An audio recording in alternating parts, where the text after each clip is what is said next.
હમણાં જ આપે કાજલબેનના જે જાજરમાન વ્યક્તિત્વની વાત કરી, એટલે હંમેશા જ્યારે પણ કાજલબેનના પ્રોગ્રામમાં મને એન્કરિંગ કરવાનો જ્યારે પણ મોકો મળે ત્યારે બેન માટે મેં પંક્તિઓ અકબંધ રાખી છે. આજે એ જ પંક્તિઓથી હું ફરીથી કાજલબેનને અહીંયા પ્રોગ્રામ સુધી ઇન્વાઇટ કરીશ. ચમક सूरज की नहीं आपके किरदार की है, खबर या आसमां के अखबार की है, आप चले तो आपके संग कारवा चले, बात गुरूर की नहीं एतबार की है. ખૂબ બધી તાળીઓ સાથે આપણે કાજલબેનને અહીંયા સુધી લાવીશું. અને હવે આ મંચ આપને ઇન્વાઇટ કરીશું. આદરણીય મહાનુભાવો, આપને વિનંતી કરીશું મંચની સામે આપનું સ્થાન લેવા માટે. અને કાજલબેન, હવે આપશ્રી. આપ સૌને મારા પ્રણામ. સુરત સાથે મારો સંબંધ બહુ ઇમોશનલ છે, બહુ નજીકનો છે. અને એમાંય ઓડિયન્સમાં ભાવનાબેન હોય, ઈશા હોય, અજયભાઈ હોય, બીજા બધા ચુનીભાઈ હોય, મેયર હોય, તો મને એવું લાગે કે હું શું કહું, એ લોકોને તો મેં બધું કહેલું જ છે. ફિલિંગ ઇઝ કે તમે જાણે તમારા ઘરના લોકોની સાથે તમારી અંગત લાગણી શેર કરતા હો. ચિરાગ બહુ સરસ કામ કરી રહ્યો છે અને મધુરીમાં એક એવી સરસ ક્લબની સાથે આ વાત લઈને આવે છે. ગયા વર્ષે પણ અમે એક બહુ સુંદર કાર્યક્રમ કરેલો, કુશે ડિઝાઇન કરેલો. ત્યારે એક બહુ સરસ વાત અમે લોકોએ એ વખતે પણ કરેલી કે સિરિયલના કાર્યક્રમો કે રેસિપી કે બ્યુટી સિવાય પણ સ્ત્રીઓની જિંદગીમાં ઘણું છે અને એ વિશે વાત થતી રહે, એ વિશે એમને જરા જુદી રીતે કહેવામાં આવે તો હું માનું છું કે સ્ત્રીઓ જુદી રીતે વિચારતી થાય. અને મધુરીમાં ક્લબ એ કામ કરી રહ્યું છે. અજય નાયક જેવા તંત્રી છે કે જે આ કામને આગળ ધપાવવા માટે પૂરતો સહયોગ આપી રહ્યા છે. તો બહુ આભારી છું એ સૌની. મધુરીમાની કોલમિસ્ટ છું. અજયભાઈની બહુ મોટા દિલની વાત છે, બહુ પ્રેમની વાત છે કે એવું કહે કે કાજલ મારી સિનિયર છે, બાકી તો અજયભાઈ મારા સાહેબ છે. હું કોલમ લખું છું ને એ તંત્રી છે એટલે આમ તો મારા સાહેબ થાય. ભલમનસાઈ છે એમની ને પ્રેમ છે કે આટલી સરસ રીતે મારી ઓળખાણ આપી. જ્યારે ચિરાગ સાથે આ કાર્યક્રમ અમે ડિઝાઇન કરતા હતા, વાત કરતા હતા, થોડું બેકગ્રાઉન્ડ એટલા માટે આપું કે તમને મજા આવશે. ત્યારે અમે એક નાટક જોયેલું, વિજય દેસાઈએ દિગ્દર્શિત કરેલું આ નાનકડું એકાંકી મેં વડોદરામાં જોયું, વન્સ મોર જિંદગી.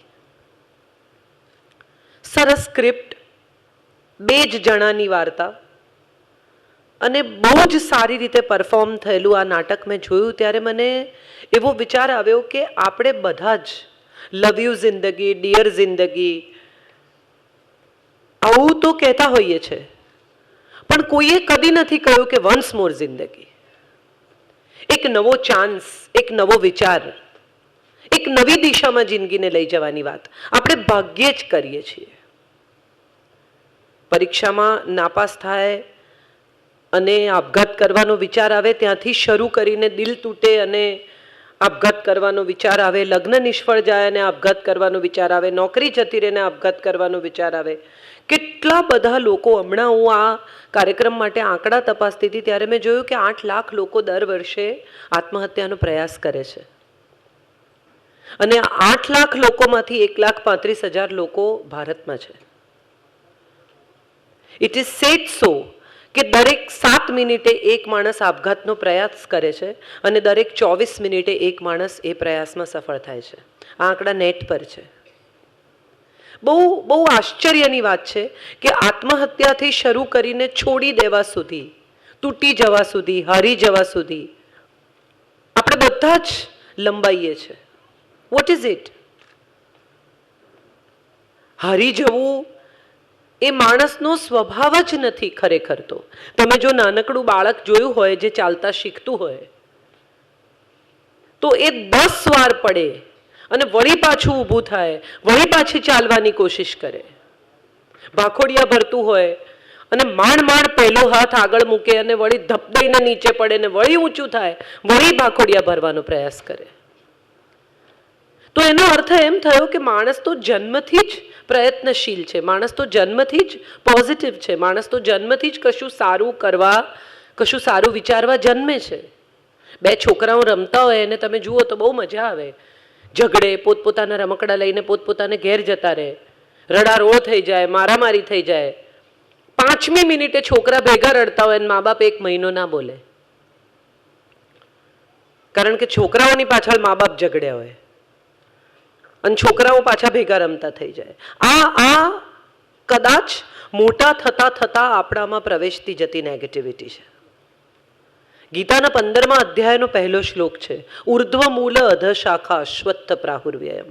માણસ એક જ એવું પ્રાણી છે કે જેના મૂળ ઉપરની તરફ છે અને શાખાઓ નીચે વિસ્તરેલી છે. અર્થ એ થયો કે તમે જેમ મોટા થતા જાઓ એમ તમારા મૂળ ઉપરની તરફ જોડાતા જાય. તો આપણે કઈ નેગેટિવિટીમાં, કઈ હારી જવાની વૃત્તિમાં જીવીએ છીએ એ સવાલ મારે પૂછવો છે. વાત શરૂ કરવી છે મારા સાવ અંગત પર્સનલ પ્રસંગથી.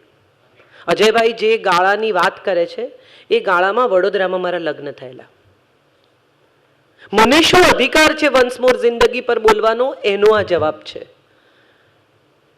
એ ગાળામાં હું વડોદરામાં પરણેલી. 1 વર્ષ મારા લગ્ન ચાલ્યા અને પછી જે પણ કારણસર એ લગ્ન ન ટક્યા.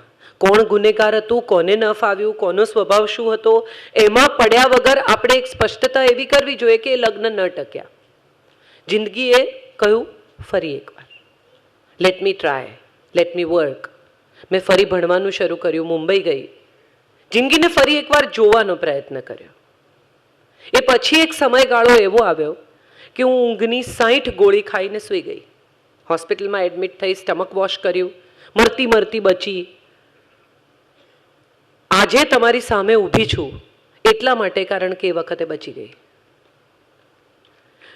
જો એ વખતે એ 60 ગોળીઓ પોતાનું કામ કરી ગઈ હોત તો દિવ્ય ભાસ્કરમાં કે લોકસત્તામાં કે ગુજરાત સમાચારમાં 6-7મા પાને એક નાનકડી નોંધ આવી હોત કે દિગંત ઓઝાની દીકરી આત્મહત્યા કરી છે, અથવા એમનું નિધન થયું છે, અથવા એમનો દેહાંત થયો છે અને બેસણું ફલાણી તારીખે છે, જો રાખ્યું હોત તો, અને ભગવાન એમના આત્માને શાંતિ આપે, રહી ગયેલાને ખોટ જે પડી છે એ પૂરી થાય અને એમને ઈશ્વર આવી પડેલું દુઃખ સહન કરવાની શક્તિ આપે. એ સિવાય બીજું કંઈ જ ન થયું હોત, લોકો મને ભૂલી ગયા હોત, સમય વીતી ગયો હોત, પરિસ્થિતિ એની એ જ રહી હોત. પણ ત્યારે બચી ગઈ તો આજે તમારી સામે ઊભી છું.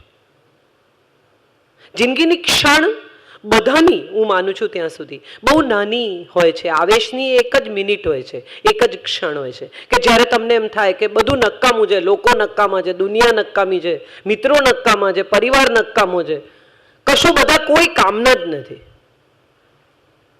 મુકેશના ગીતો અમે તો બહુ દુઃખી થતા હતા ત્યારે સાંભળતા હતા. બિચારા આજના છોકરાઓ પાસે તો જગજીતને મુકેશે નથી. એમનું દિલ તૂટશે તો શું સાંભળશે એવો સવાલ મને ઘણીવાર થાય છે.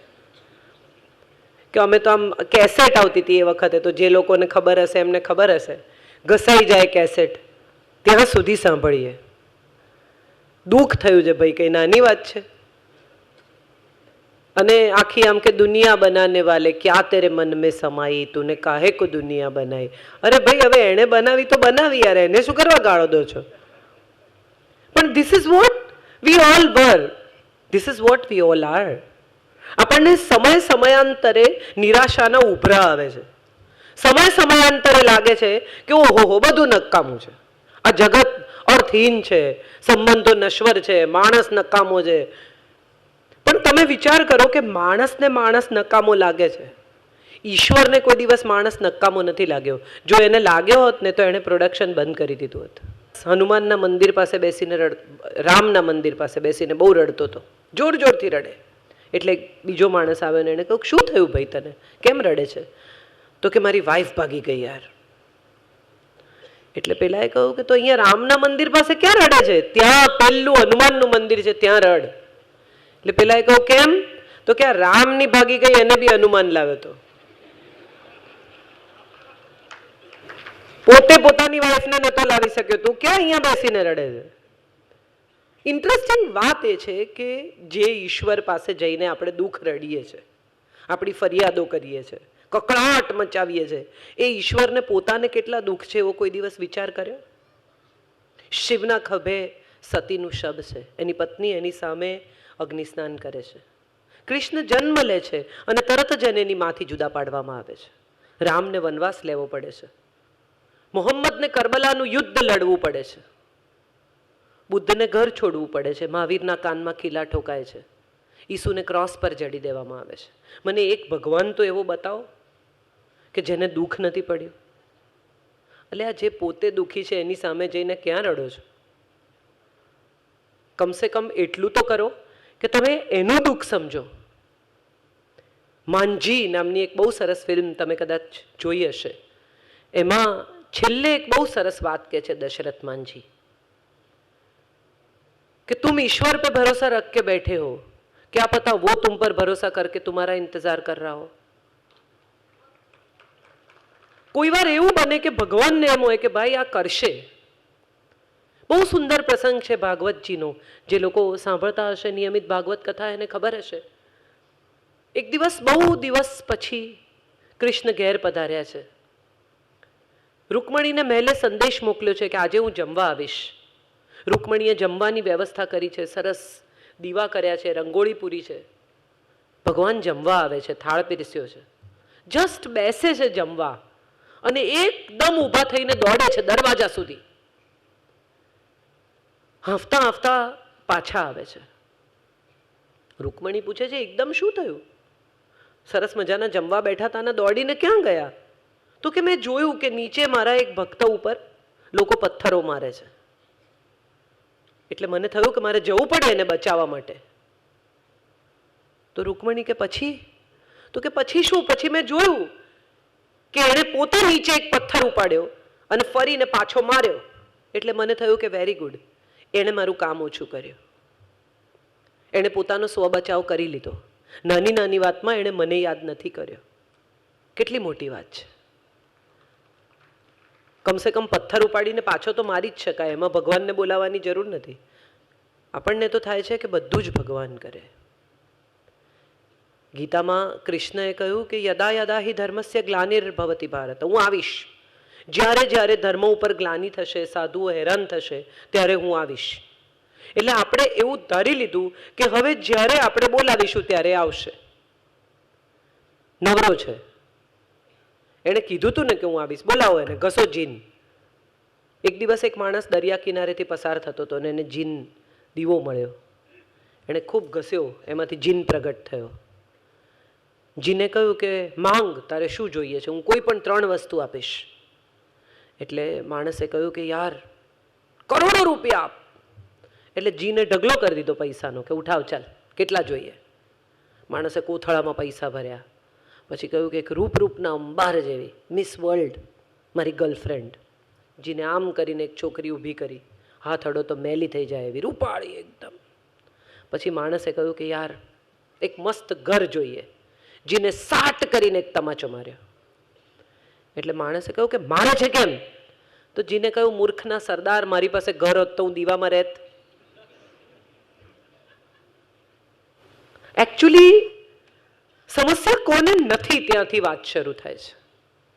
એવું કોણ છે આ જગતમાં કે જે એમ કે મારે કોઈ સમસ્યા જ નથી સાહેબ? મજાની વાત એ છે કે તમે કોઈ પણ માણસને પાર્ટીમાં કોઈ સારી જગ્યાએ મળો ને, બહુ મજા પડે. એ તમને કેમ છો પૂછે, તમે એને જવાબ આપો ને પહેલા કોઈક બીજાને કેમ છો પૂછતો હોય. તમે હજી એની સાથે આંખમાં આંખ મિલાવીને તમે જવાબ આપતા હો કે મજામાં છું અથવા નથી મજામાં, અથવા ત્યાં તો એ તરત બીજા કોઈને કેમ છો પૂછે છે. એને રસ જ નથી તમારામાં. એણે એની હાજરી નોંધાવી, તમે નોંધી, વેરી ગુડ, હવે નેક્સ્ટ. આખી સોસાયટી અપ્રુવલની સોસાયટી છે. કોણ સારું, કોણ ખરાબ, કોણ કેવું, કોણ ભલું, આ બધાનો નિર્ણય ક્યાંથી થાય? તો કે કોઈ નક્કી કરે તો નિર્ણય થાય. ગાડી લઈ આવીએ અને પતિ પત્ની એમાં બેસીને સરસ જૂના ગીતો સાંભળતા ડ્રાઈવ પર જઈએ, એ સુખ નથી. બાજુવાળાએ જોઈ આપણી મર્સિડીઝ, નથી જોઈ તો વરસાદમાં પણ ગરાજની બહાર પાર્ક કરો. અને જો એ પછી પણ નથી જોઈ તો 5 પેંડા લઈ અને જાઓ અને કહો કે અમે ગાડી લીધી. એટલે તરત પૂછશે કઈ, એટલે અત્યંત આનંદથી કહેજો મર્સિડીઝ. એની આંખમાં જે ઈર્ષા દેખાય ને એમાં સુખ છે. અને તમારા ગયા પછી તરત એ માણસ પોતાની પત્નીને અથવા પરિવારને કહેશે આ બધું કાળા ધોળા કરીને કમાયો. આપણે પ્રામાણિક એટલે આપણે ઘેર મર્સિડીઝ નહીં આવે. જુઓ મજા, આખી સોસાયટી અપ્રુવલની છે. બીજા નક્કી કરે એ પ્રમાણે આપણે જીવીએ છીએ. અને મજા એ છે સાહેબ કે બીજાના સુખ કરતાં આપણું ઓછું છે ને બીજાના દુઃખ કરતાં આપણું વધારે છે. આ સતત કમ્પેરિઝન આપણા મનમાં ચાલ્યા જ કરે છે. એકચ્યુઅલી ઊંધું હોવું જોઈએ પણ એવું થતું નથી.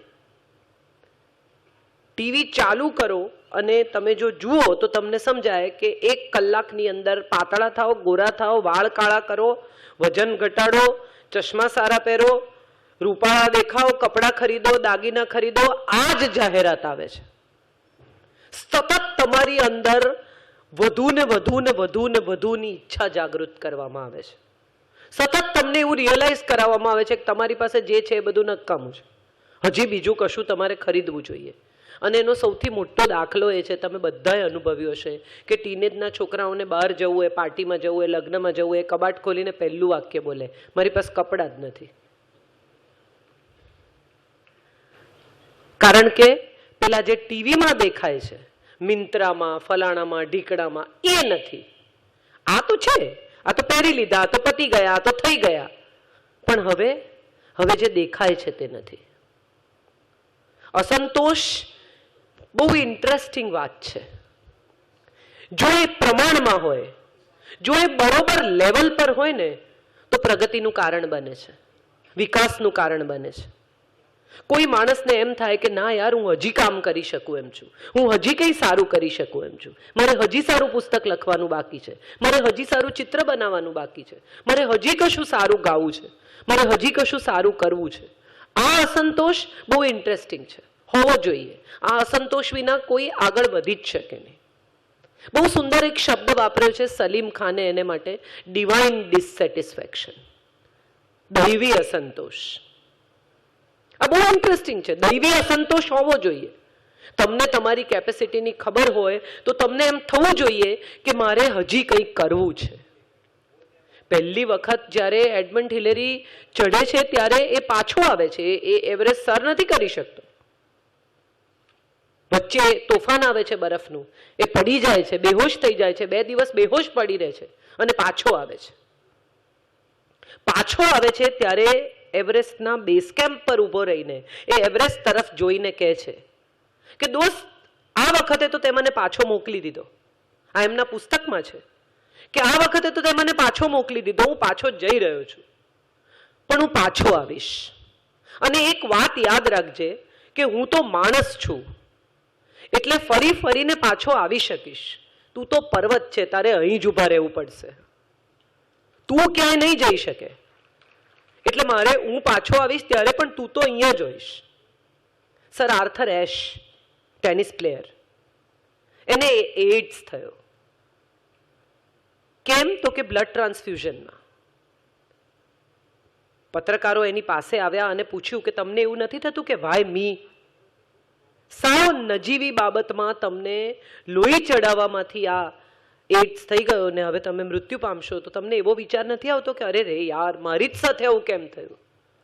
અને ત્યારે આર્થર એશ જવાબ આપે છે કે એવું છે કે હું જ્યારે ટેનિસ પ્લેયર હતો અને ટાઇટલ પર ટાઇટલ જીતતો હતો, જ્યારે છોકરીઓ જેકેટ્સ ઉતારીને મેદાનમાં મારે માટે દોડી આવતી હતી, જ્યારે ઓટોગ્રાફ માટે ટોળા થતા હતા, લોકો મારા પગમાં આળોટતા હતા, મારા ફોટા છપાતા હતા, ત્યારે તો મેં કોઈ દિવસ ના પૂછ્યું વાય મી?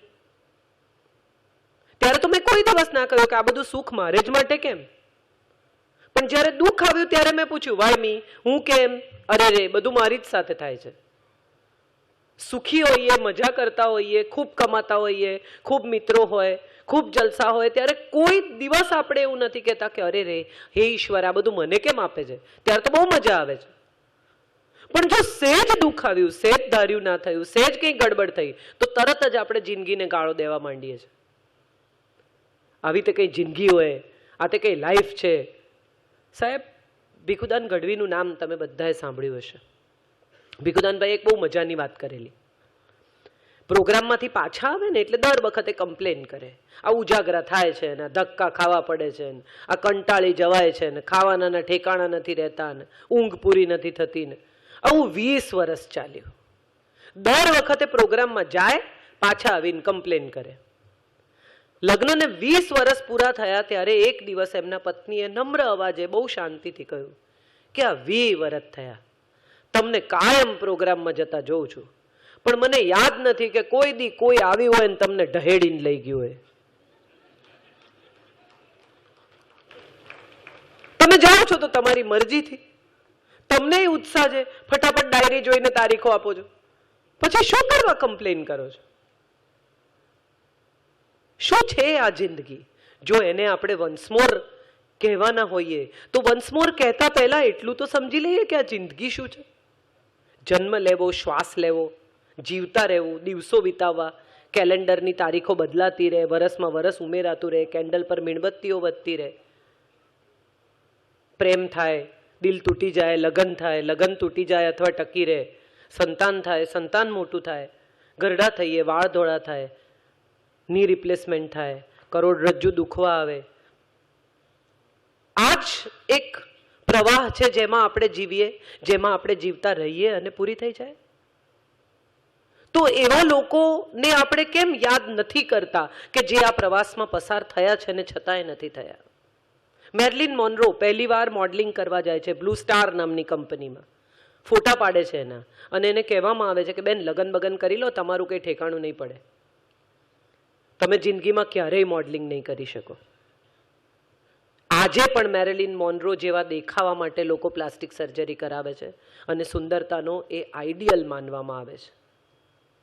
એલ્વિસ પ્રેસ્લી પહેલી વાર ગાવા ગયા ત્યારે એને સ્ટુડિયોમાંથી કાઢી મૂકવામાં આવેલા અને એમ કહેવામાં આવેલું કે તમારો અવાજ કોઈ દિવસ ચાલશે જ નહીં ભાઈ, આ ગાયકનો અવાજ જ નથી, તું ટ્રક ડ્રાઈવર થઈ જા, કોઈ સ્ટોરમાં નોકરી લઈ લે. અને એલ્વિસ પ્રેસ્લીએ રોક એન્ડ રોલને એક નવું સ્ટારડમ આપ્યું, એક નવી જગ્યા ઊભી કરી આપી એને માટે. અમિતાભ બચ્ચન ઓલ ઇન્ડિયા રેડિયોમાં અવાજનો ટેસ્ટ આપવા ગયા તો કહ્યું કે ભાઈ મહેરબાની કરો, તમારો અવાજ અહીંયા રેડિયોમાં નહીં ચાલે. આજે અવાજ ભારતના એક્ટરના અવાજની ઓળખ થઈ ગયો છે. કોણ શું કહે છે એના ઉપર આધાર છે આપણી જિંદગીનો. આ દેશમાં સૌથી મોટો પ્રોબ્લેમ શું છે એવું તમને કોઈ પૂછે તો તમે શું જવાબ આપશો? મારી પાસે એનો જવાબ એવો છે કે સબસે બડા રોગ ક્યા કહેંગે લોગ. આ દેશમાં સૌથી મોટો રોગ એ છે લોકો શું કહેશે. લોકો સારું કહેશે, લોકો ખરાબ કહેશે, લોકો વખાણ કરશે, લોકો વખાણ નહીં કરે. લોકો કોણ? આપણે જ બનાવ્યો છે આ સમાજ, આપણામાંથી જ સર્જાયો છે આ સમાજ. આજથી 125 વર્ષ પહેલા મારા મધરના દાદાજીએ વલસાડ પાસે આવેલા ઉમરસાડી ગામમાં એમની દીકરીના પુનર્વિવાહ કર્યા. સ્વામી આનંદે આ એમના નિબંધોમાં લખ્યું છે. મોનજી રુદર. એમની દીકરી બાળ વિધવા થઈ, બાળ વિધવા દીકરીના પુનર્લગ્ન કર્યા ને જ્ઞાતિલાઓએ એમને ન્યાત બાર મૂક્યા. એ જમાનામાં ન્યાત બાર મૂકવાની બહુ મોટી બીક હતી. કોઈ તમારે ઘરે આવે નહીં, રોટી બેટી વ્યવહાર થાય નહીં, એ હદ સુધી કે હજામ આવે નહીં, નાઈ આવે નહીં. દાઢી વધી ગઈ, નિમાણા થઈને ફરે પતિ, પત્નીથી સહન થયું નહીં. ઓટલા ઉપર અસ્ત્રો અને પાણીની વાડકી લઈને બેઠા અને એણે કહ્યું કે લાવ હું તારી દાઢી કરું. પત્નીએ ઓટલા પર પતિની દાઢી કરી અને કહ્યું કે હજામ ન આવે તો શું થયું, હું છું ને તારી સાથે. હું આને પુરુષ સમોવડી સ્ત્રી કહું છું, હું આને પૂર્ણપણે જીવતી સ્ત્રી કહું છું. હું એ ડીએનએ માંથી આવું છું. જીવવું એટલે શ્વાસ લેવા અથવા અમુક તમુક નંબર શ્વાસના શરૂ થાય ત્યાંથી પૂરા થાય, ભગવાને જેટલી અમાઉન્ટ આપી હોય એટલી તમે વાપરી નાખો. આપણે બધા પાસબુક અપડેટ કરાવીએ, દર મહિનો થાય, 2 મહિના થાય એટલે બેંકમાં જઈને ખડખડ કરીને પાસબુક અપડેટ કરીએ, જોઈએ કેટલા થયા કેટલા થયા કેટલા થયા. કોઈએ કદી શ્વાસ બુક અપડેટ કરીશ? કેટલા શ્વાસ ગયા ને કેટલા રહ્યા એવો વિચાર કોઈ દિવસ કર્યો આપણે? જિંદગી એટલે કોઈ જન્મથી મૃત્યુ સુધીનો પ્રવાસ નથી. જિંદગી એટલે તમારી ઓળખ નથી. જિંદગી એટલે તમારો ડીએનએ નથી. જિંદગી એટલે તમારું નામ, સરનામું, અટક, તમારા મા બાપનું નામ, તમારો 7/12નો ઉતારો, તમારું રેશન કાર્ડ, તમારું આધાર કાર્ડ, તમારું લાયસન્સ નથી. જિંદગી તો એ છે કે જેને તમે મુઠ્ઠીમાં પકડીને જોઈ શકો. તમને સમજાય કે હા યાર, આ તો કર્યું, જીવી ગયા, મજા કરી, માણ્યું. તમે વિચારી જુઓ, સવારના ઉઠીને તમે સૂર્યોદય જો 15 દિવસ જુઓ ને તો તમને સમજાય કે કોઈ પણ 2 સૂર્યોદય સરખા નથી. આ ગઈકાલ જેવો નથી. કેટલી મજાની વાત છે. જગતના આટલા બધા મોટા વિશ્વમાં રોજ નવો સૂર્યોદય થાય છે. પાંદડા ખરી જાય, એ પાંદડા ફરી આવે ત્યારે એનો રંગ સાવ જુદો જ લીલો હોય છે. કેટલા ગ્રીન, કેટલા બ્લુ, કેટલા બ્રાઉન, કેટલી જાતના વરસાદ. ક્યાંક ડ્રિઝલિંગ થાય, ક્યાંક ધોધમાર પડે, ક્યાંક મુશળધાર પડે, ક્યાંક ટેરેન્શિયલ રેન પડે. વરસાદ પણ ઈશ્વર જુદો જુદો આપે છે. પાંદડા જુદા જુદા, જમીનના રંગ જુદા, આકાશના રંગ જુદા, સૂર્યોદય જુદા, સૂર્યાસ્ત જુદા, બધું જ અલગ. અને છતાંય આ જગતને કેવું એક સૂત્રમાં બાંધી રાખે છે. નાનકડું બાળક જન્મે ને રડે ત્યાંથી શરૂ કરીને માણસ મરી જાય ને બીજા રડે ત્યાં સુધીનો એક આખો પ્રવાસ એ જિંદગી છે. ઘણીવાર એવું થાય કે કેટલા બધા લોકો ગુજરી જાય ત્યારે માણસોને રાહતની લાગણી થાય. થતી જ હશે, મને વિશ્વાસ છે. મેં જોયા છે એવા સંબંધો કે ચાલો છૂટ્યા,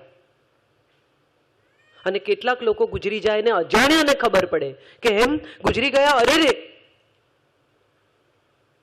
સાવ જેની સાથે કોઈ સંબંધ નથી એને તમારી ગેરહાજરી વર્તાય એ જિંદગી છે. તમારી સાવ નજીક હોય, તમારા પોતાના હોય અને તમારી ગેરહાજરી ઝંખે એ જિંદગી નથી. દાંપત્ય જીવનથી શરૂ કરીને, માતા પિતા સાથેના સંબંધોથી શરૂ કરીને, સંતાનો સાથેના સંબંધોથી શરૂ કરીને કેટલી બધી જગ્યાએ જિંદગીના જીક્સોના ટુકડા વેરાયેલા છે. બધા ઊભા એક પછી એક લઈને એક આખું ચિત્ર બનાવવાનું છે. તમે વિચાર કરો, માતા પિતા સાથેના સંબંધોથી શરૂ કરીએ તો આપણને સમજાય કે એક બાળક માટે માતા પિતા કેટલું કરે છે. એક સંતાન જન્મ લે ત્યાંથી શરૂ કરીને, એટલે માં 9 મહિના પેટમાં રાખે, પોતાના લોહી, પોતાના શ્વાસથી સિંચે, ત્યાંથી શરૂ કરીને સંતાન ચાલી ન શકે તો ઊંચકીને ફરે, એને માટે ઉજાગરા કરે, ખાઈ ન શકે તો ખવડાવે. હમણાં જોની લિવર સાહેબના એક કાર્યક્રમમાં હું ગયેલી અને એટલો સુંદર એક પીસ એમણે પરફોર્મ કર્યો કે એક માણસ રોજ બસ સ્ટેન્ડ પર ઊભો રહે છે અને બસ સ્ટેન્ડની સામે એક બારી છે. એ બારીમાં માં રોજ પોતાના બાળકને જમાડે છે. પેલા માણસનો પોતાની ઓફિસે જવાનો સમય અને માનો બાળકને જમાડવાનો સમય. 1 કલાક બસ ન આવે તો માં 1 કલાક જોકર બને ને આમ કરે ને આમ કરે ને ફલાણું કરે ને વાર્તા કે પણ થાળી પૂરી કરે. એ આ માણસ રોજ જુએ છે. પછી માણસની બદલી થાય છે, વર્ષો થાય છે, અને વર્ષો પછી ફરીથી એ માણસ ત્યાં પાછો આવે છે, પણ પેલું દ્રશ્ય એની સ્મૃતિમાં અકબંધ છે. ફરી એ જ બસ સ્ટોપ પર જઈને ઊભો રહે છે તો સામેની બારીમાં એક વૃદ્ધ સ્ત્રી એકલી ઊભી છે. એક માણસ આવે છે એને જમવાનો આગ્રહ કરે છે, સ્ત્રી ના પાડે છે. એક બહેન આવે છે એને જમવાનો આગ્રહ કરે છે, સ્ત્રી ના પાડે છે. આ માણસ સીડી ચડીને ઉપર જાય છે અને કહે છે કે મારે આ બહેનને મળવું છે. હું વર્ષો પહેલા એમને જોતો હતો. અંદર જાય છે. એ બેન લગભગ ચિત્તભ્રમ જેવી સ્થિતિમાં છે. નર્સ ફરિયાદ કરે છે કે છેલ્લા અઠવાડિયાથી ખાતા નથી. માણસ જઈને પેલા બહેનને કહે છે કે જમી લો ને. અને નર્સ કહે છે કે એનો દીકરો આવશે તો જમશે એવું મને લાગે છે. માણસ કહે છે ક્યાં છે એનો દીકરો? હવે તો મોટો થઈ ગયો છે. કે સાચે બહુ જ મોટો થઈ ગયો છે, બહુ મોટો માણસ થઈ ગયો છે. કે એમ? ક્યાં રહે છે? માણસ જાય છે, એના દીકરાને કહે છે કે તારી માં તને ઝંખે છે, તું જા મળવા. દીકરો આવે છે 2 કમાન્ડો સાથે, 2 પોલીસ ઓફિસર સાથે, મોટો નેતા છે. આવીને એની માને કહે છે કે ભાઈ જમી લે ને, કેમ આમ કરે છે? તને ખબર નથી તું નહીં જમે તો તારી તબિયત નહીં સારી રહે? આ 2 નર્સો રાખી છે, આ ડૉક્ટર રાખ્યા છે, તને ખબર નથી પડતી કે તારે ખાઈ લેવું જોઈએ? છેક ત્યાંથી મને અહીંયા બોલાવ્યો, કેટલો સમય બગડ્યો. અને ત્યારે પેલો માણસ એને કહે છે કે મેં આ બસ સ્ટેન્ડ પર ઊભા રહીને 2 વર્ષ સુધી રોજ 1 કલાક તારી માને બગાડતી જોઈ છે. તારી પાસે 1 કલાક નથી તારી માને જમાડવાનું? પણ આ વાત આપણે સાંભળીએ ત્યારે સમજાય કે આ કેટલી બધી હૃદય વલોવી નાખનારી વાત છે. આપણે કેટલા બધા પૈસા કમાવા માંગીએ છીએ, બધા જ, હું પણ હોઈશ એમાં. દરેકે દરેક માણસને એમ છે કે હું ખૂબ સંપત્તિ, ખૂબ સત્તા, હું એવી જગ્યાએ પહોંચી જાઉં જ્યાં મને બીજા સ્પર્શી ન શકે, બીજાથી આગળ નીકળી જાઉં, હરીફાઈ કરું. જિંદગી આપણને આ હરીફાઈમાં થકવી નાખે છે. 2 લોકો સાથે નીકળ્યા હોય દાંપત્ય જીવનના પ્રવાસમાં, સપ્તપદીના 7 વચન આપીને એકબીજાનો હાથ પકડીને. સાહેબ, ઇન્ટરેસ્ટિંગ એક વાત એવી છે કે તમે કોઈનો હાથ પકડો ને તો તમે તમારા જમણા હાથે પકડો ને તો એનો ડાબો જ પકડી શકો. તમે કોઈ દિવસ તમારા જમણા હાથે કોઈનો જમણો હાથ ન પકડી શકો. 2 જણા જો સાથે ચાલવા માંગતા હોય તો એમણે એકબીજાનો ડાબો અને જમણો હાથ જ પકડવો પડે.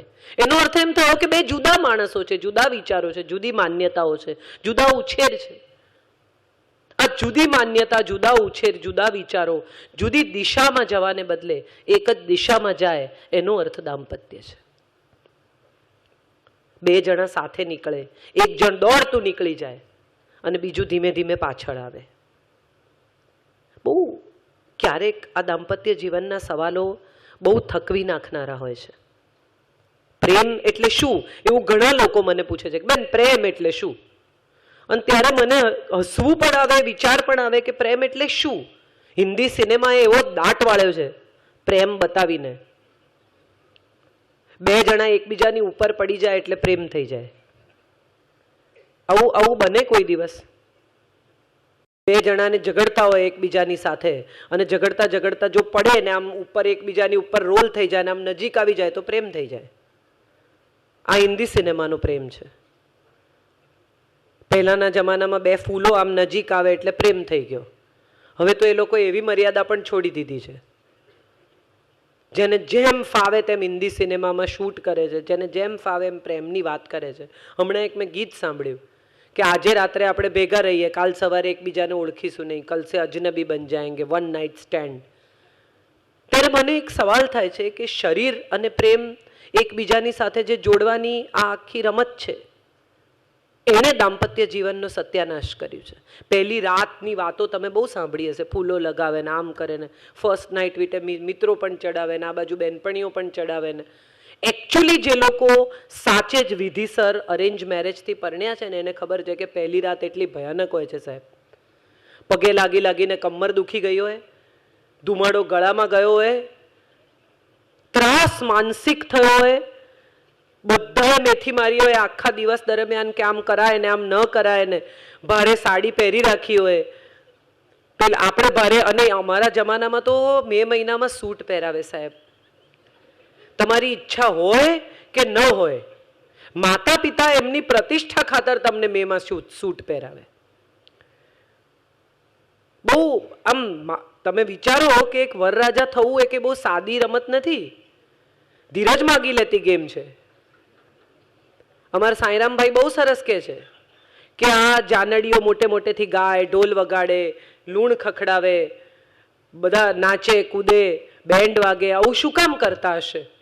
આટલો ઘોંઘાટ કેમ કરે? આ એટલા માટે કરે કે વરરાજાનું મગજ બેર મારી જાય. જો સહેજ પણ એનું મગજ ચાલતું હોય ને સાહેબ, તો ગોળ મહારાજ કહે છે સાવધાન સાવધાન સાવધાન. પણ પેલું સાવધાન તરફ એનું ધ્યાન જતું જ નથી, જવા દેતા જ નથી. બિચારો સાવધાનને બદલે ગાફેલ થઈને લગ્ન કરી લે છે અને પછી એને સમજાય છે કે ફસાયા. તમે વિચાર કરો, આ પૈડું સીંચે જાન પાછી જાય ત્યારે લીંબુ ન મૂકે, તડબૂચ ન મૂકે, સંતરું ન મૂકે, એપલ ન મૂકે, નારિયેળ જ કેમ મૂકે? એવો વિચાર કર્યો કોઈ દિવસ? કેમ નારિયેળનો જ વિચાર આવ્યો બધાને?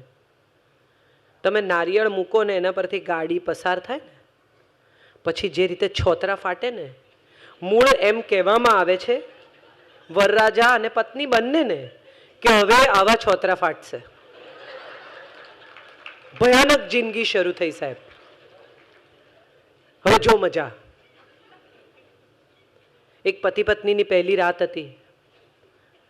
પતિ રૂમમાં આવ્યો, પત્ની ઘૂંઘટ તાણીને સરસ બેઠેલી, પતિ બાજુમાં બેઠો ને એણે કહ્યું કે જો સાંભળ, વડીલોનું માન રાખજે, આ ઘરની મર્યાદા રાખજે, સૌ સાથે સારી રીતે વર્તજે, મોટાને માન આપજે, નાનાને સ્નેહ કરજે, જવાબદારી લેજે. સામે જવાબ નહીં આપતી એટલે પત્નીએ ઊભા થઈને આમ બારણું ખોલી નાખ્યું અને બૂમ પાડી, ચલો ચલો બધા અંદર, સત્સંગ થાય છે.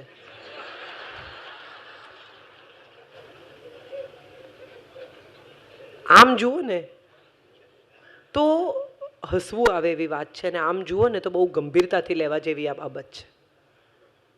આપણને કોઈ પણ સારી વાત એ સત્સંગ જ લાગે છે.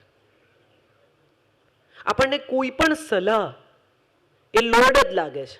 નાના છોકરાઓને તમે સલાહ આપો, ટીનેજરને આમ કરે છે, બેટા હવે થોડો જવાબદાર લોડ ના લઈશ મારો, બસ થઈ ગયું, જાઉં. ત્યારે એક સવાલ એવો થાય છે કે આ નવી પેઢી જે પ્રસન્ન દાંપત્યનું પરિણામ છે, અથવા પતિ પત્નીએ ખૂબ સ્નેહથી સિંચીને ઉછેરેલા સંતાનો છે, એને અચાનક શું થઈ જાય છે? જે લોકો લગ્ન પહેલા 1-1 કલાક ફોન ઉપર વાત કરતા હતા, લાંબા લાંબા 8-8 પાનાના પત્રો લખતા હતા, એકબીજાને મળવા માટે સાયકલ લઈને કેટલા કિલોમીટર જતા હતા, એ લોકોને તમે થોડાક જ વર્ષોમાં જુઓ તો આખો સુર બદલાઈ જાય. પહેલાં ફોન ન આવે તો પડોશીને ત્યાં જઈને 4 વાર, કેટલાક લોકોને તો ઘેરે ફોન નહોતો, પડોશીને ત્યાં 4 વાર પૂછી આવે, ફોન આવ્યો? ફોન અચ્છા આવે તો બોલાવજો, ચાલુ તો છે ને ફોન. આટલું બધું ચિત્ત તમારું એનો અવાજ સાંભળવામાં છે. અને પછી થોડા સમય પછી ફોન આવે, રિંગ વાગે, હા બોલ, શું હતું? ત્યારે એક સવાલ થાય છે કે એવું શું થઈ જાય છે? જિંદગી ક્યાં જતી રહે છે વચ્ચેથી? બે લોકોની વચ્ચે આખી જિંદગીનો મોટો બંચ હતો, એ ક્યાં ગયો? એ ફૂલો હતા, એ રંગ હતા, એ ખુશ્બુ હતી, એ સુગંધ હતી, એ શ્વાસ હતો, એ વાલ હતું, એ પ્રેમ હતો, એ પ્રતીક્ષા હતી, એ સમર્પણ હતું, એ સ્નેહ હતો. ક્યાં ગયું બધું? આટલું બધું લાંબુ લિસ્ટ હતું, એ ક્યાં ગયું? શું થઈ ગયું? એક પતિ પત્નીના લગ્નને 25 વર્ષ પૂરા થયા. પત્ની સરસ તૈયાર થઈને આવ્યા, પતિને કહ્યું કે હલો, આજે લગ્નને 25 વર્ષ પૂરા થયા. પતિ છાપું વાંચતા હતા, એણે કહ્યું પત્નીએ કહ્યું કે આજથી 25 વર્ષ પહેલા પરણીને હું આ ઘરમાં આવેલી. પતિએ કહ્યું પત્નીએ કહ્યું કે તમને યાદ છે એ દિવસે તમે મને આઈ લવ યુ કહેલું? પતિએ કહ્યું એટલે પત્નીએ કહ્યું એ પછી તમે મને ક્યારેય આઈ લવ યુ નથી કહ્યું. પતિએ છાપું ખસેડ્યું, પત્ની સામે જોયું ને કહ્યું જો સ્થિતિ એ જ છે, બદલાશે તો કહીશ. આ આઈ લવ યુ પણ બહુ રસપ્રદ હોય છે.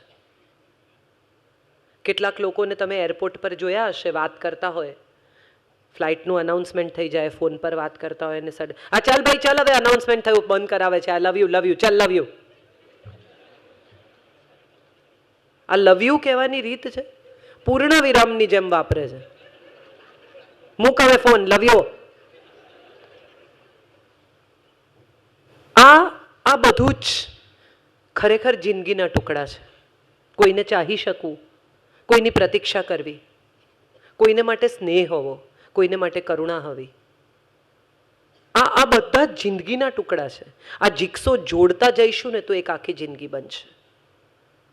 જિંદગી એ કોઈ પાત્ર નથી, જિંદગી એ કોઈ વસ્તુ નથી, જિંદગી એ કોઈ શ્વાસથી બનેલું રમકડું નથી, જિંદગી એ કોઈ સમયનો ટુકડો નથી, જિંદગી એ કોઈ કેલેન્ડર નથી, જિંદગી એ કોઈ ડાયરી નથી. જિંદગી આવા જીક્સોના ટુકડા છે જેને તમે એક પછી એક જોડતા જશો તો એક પૂર્ણ ચિત્ર બનશે. શું છે આ પૂર્ણ ચિત્ર?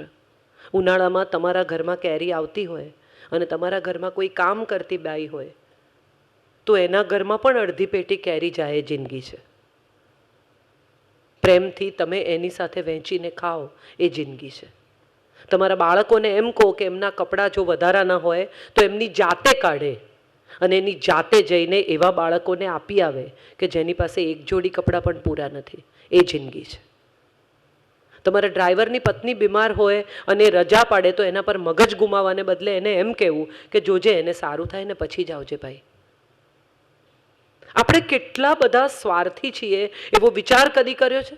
આપણા ઘરમાં કામ કરતી બાઈ ના આવે તો મગજ જતું રહે, ડ્રાઈવર ના આવે તો મગજ જતું રહે, ઓફિસમાં કામ કરતો માણસ ના આવે તો મગજ જતું રહે. કેમ? કારણ કે એણે રજા નહીં પાડવાની અને તમે શાંતિથી ક્રિકેટ મેચ જોવા માટે રજા પાડી શકો.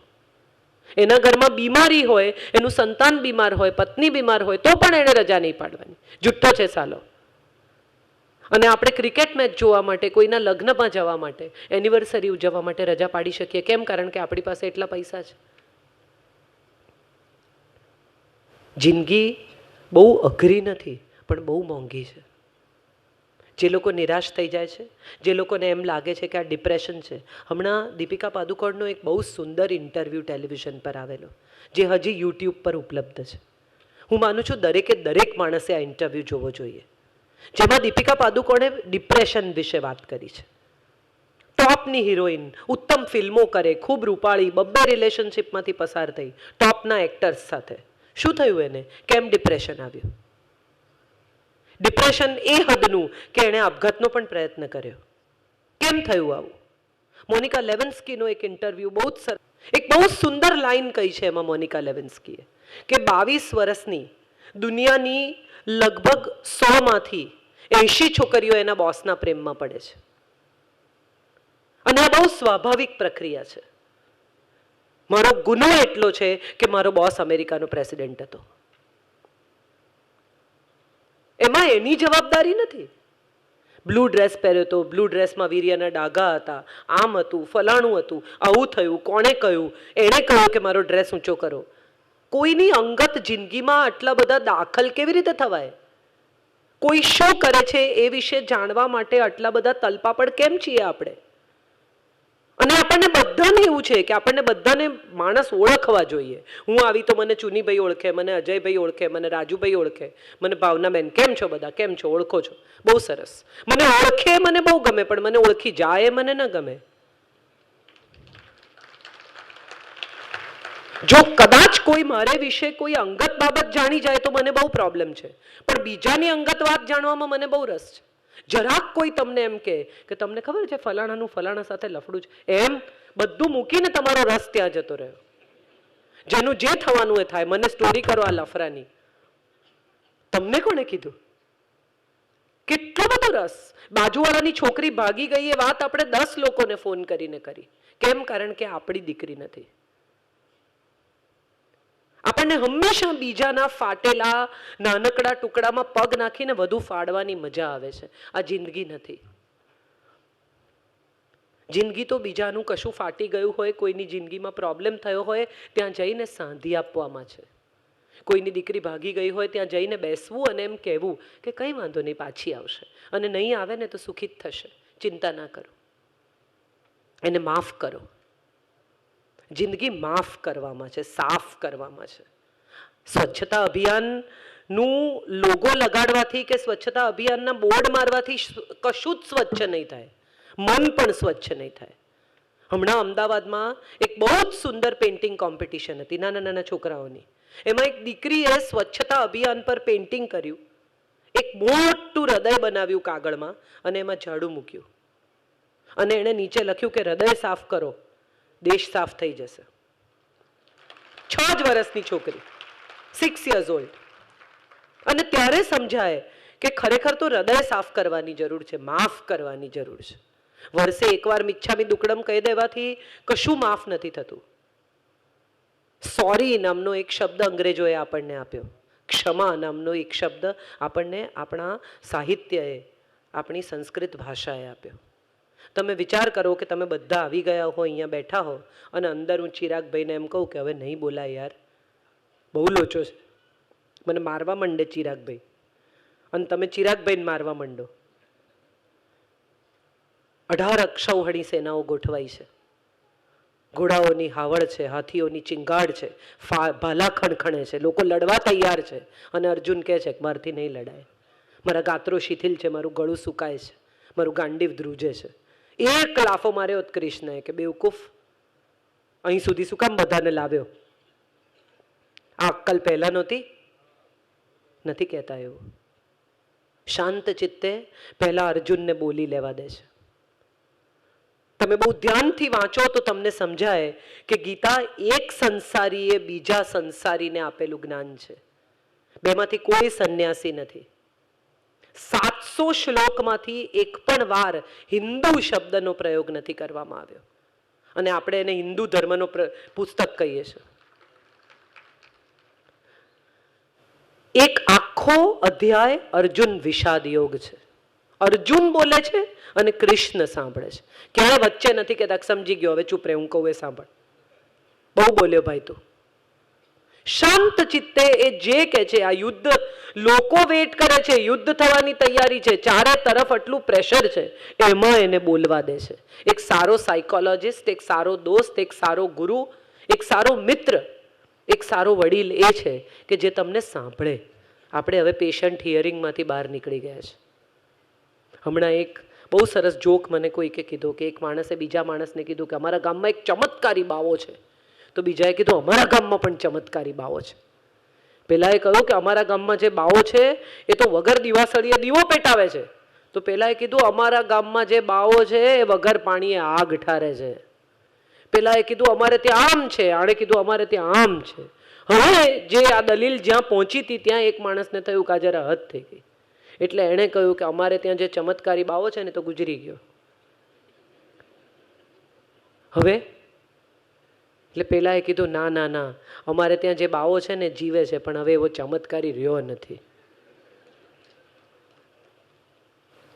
સરખામણીનું જગત એટલી હદ સુધી પહોંચી ગયું છે. કોઈ તમને ફોન કરીને એમ કહે ને કે અમારી બાઈ બહુ હેરાન કરે છે, એ પછીની 15 મિનિટ તમે બાઈ વિશે વાત કરી શકો છો. વિચારી જુઓ, તમારી જિંદગીની કિંમતી 15-20 મિનિટ તમે આ બાઈઓ કેવી હોય છે ને ચોર હોય છે ને કેટલા વાગે આવે છે ને બોલો આવું કરે છે ને વાસણ ચોખ્ખા ઘસતી નથી ને આળસ કરે છે ને કામમાં દાંડાઈ કરે છે ને એમાં તમે તમારી જિંદગીની 15-20 મિનિટ બગાડી શકો છો. 24 કલાક તો દરેકને મળે છે.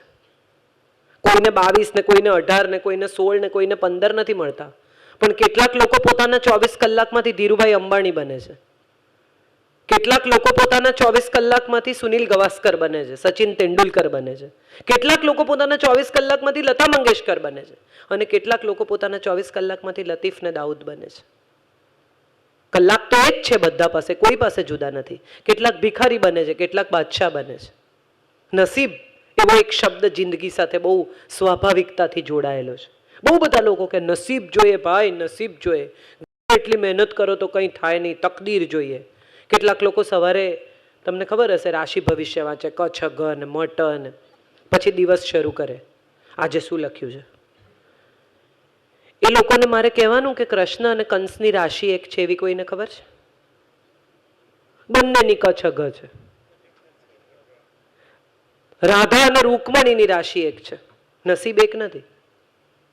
એક કૃષ્ણને પામે છે ને એક કૃષ્ણના વીરમાં જીવન વિતાવે છે. શબરી અને શૂર્પણખાની રાશિ એક છે. એકના નાક કાન કપાય છે ને એકને ત્યાં રામ આવે છે. કઈ રાશિ જોશો ને કયા ભવિષ્યમાં માનશો? કેટલા બધા લોકો ગ્રહોની વીંટી પહેરે ખબર છે, એકે આંગળી છોડે નહીં. ચંદ્ર ને મંગળ ને ફલાણું ઢીકણું બધાને પહેરી રાખે. મંગળ નડે છે ને ચંદ્ર નબળો છે ને શનિ વક્રી છે ને બુધ 28 ડિગ્રીનો છે ને. એકચ્યુઅલી આટલે દૂર રહેલા ગ્રહો તમને નથી નડતા, તમને તમારા પૂર્વગ્રહો નડે છે, તમને તમારા આગ્રહો નડે છે, તમને તમારા હઠાગ્રહો નડે છે, તમને તમારા વિગ્રહો નડે છે. જ્યોતિષ સાથે જીવનને ખરેખર કોઈ નિસ્બત જ નથી.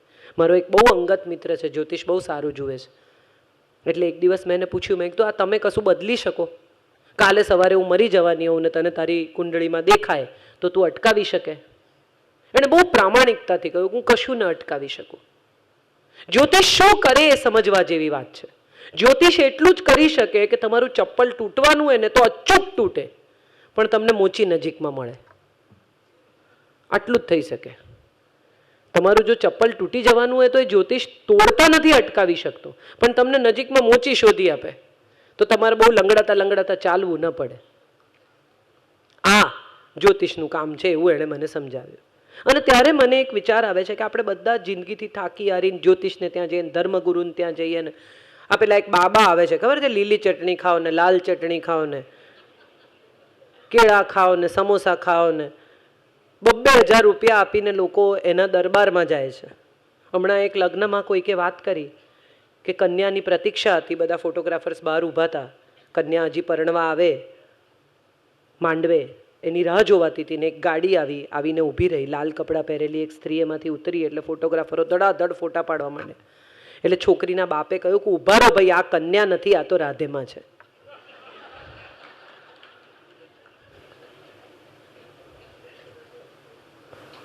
આવા આમ જોવા જાઓ તો તમે આસારામને બાપુ જ કહો છો, તમે ગાંધીજીને બાપુ કહો છો અને તમે મોરારી બાપુને પણ બાપુ કહો છો.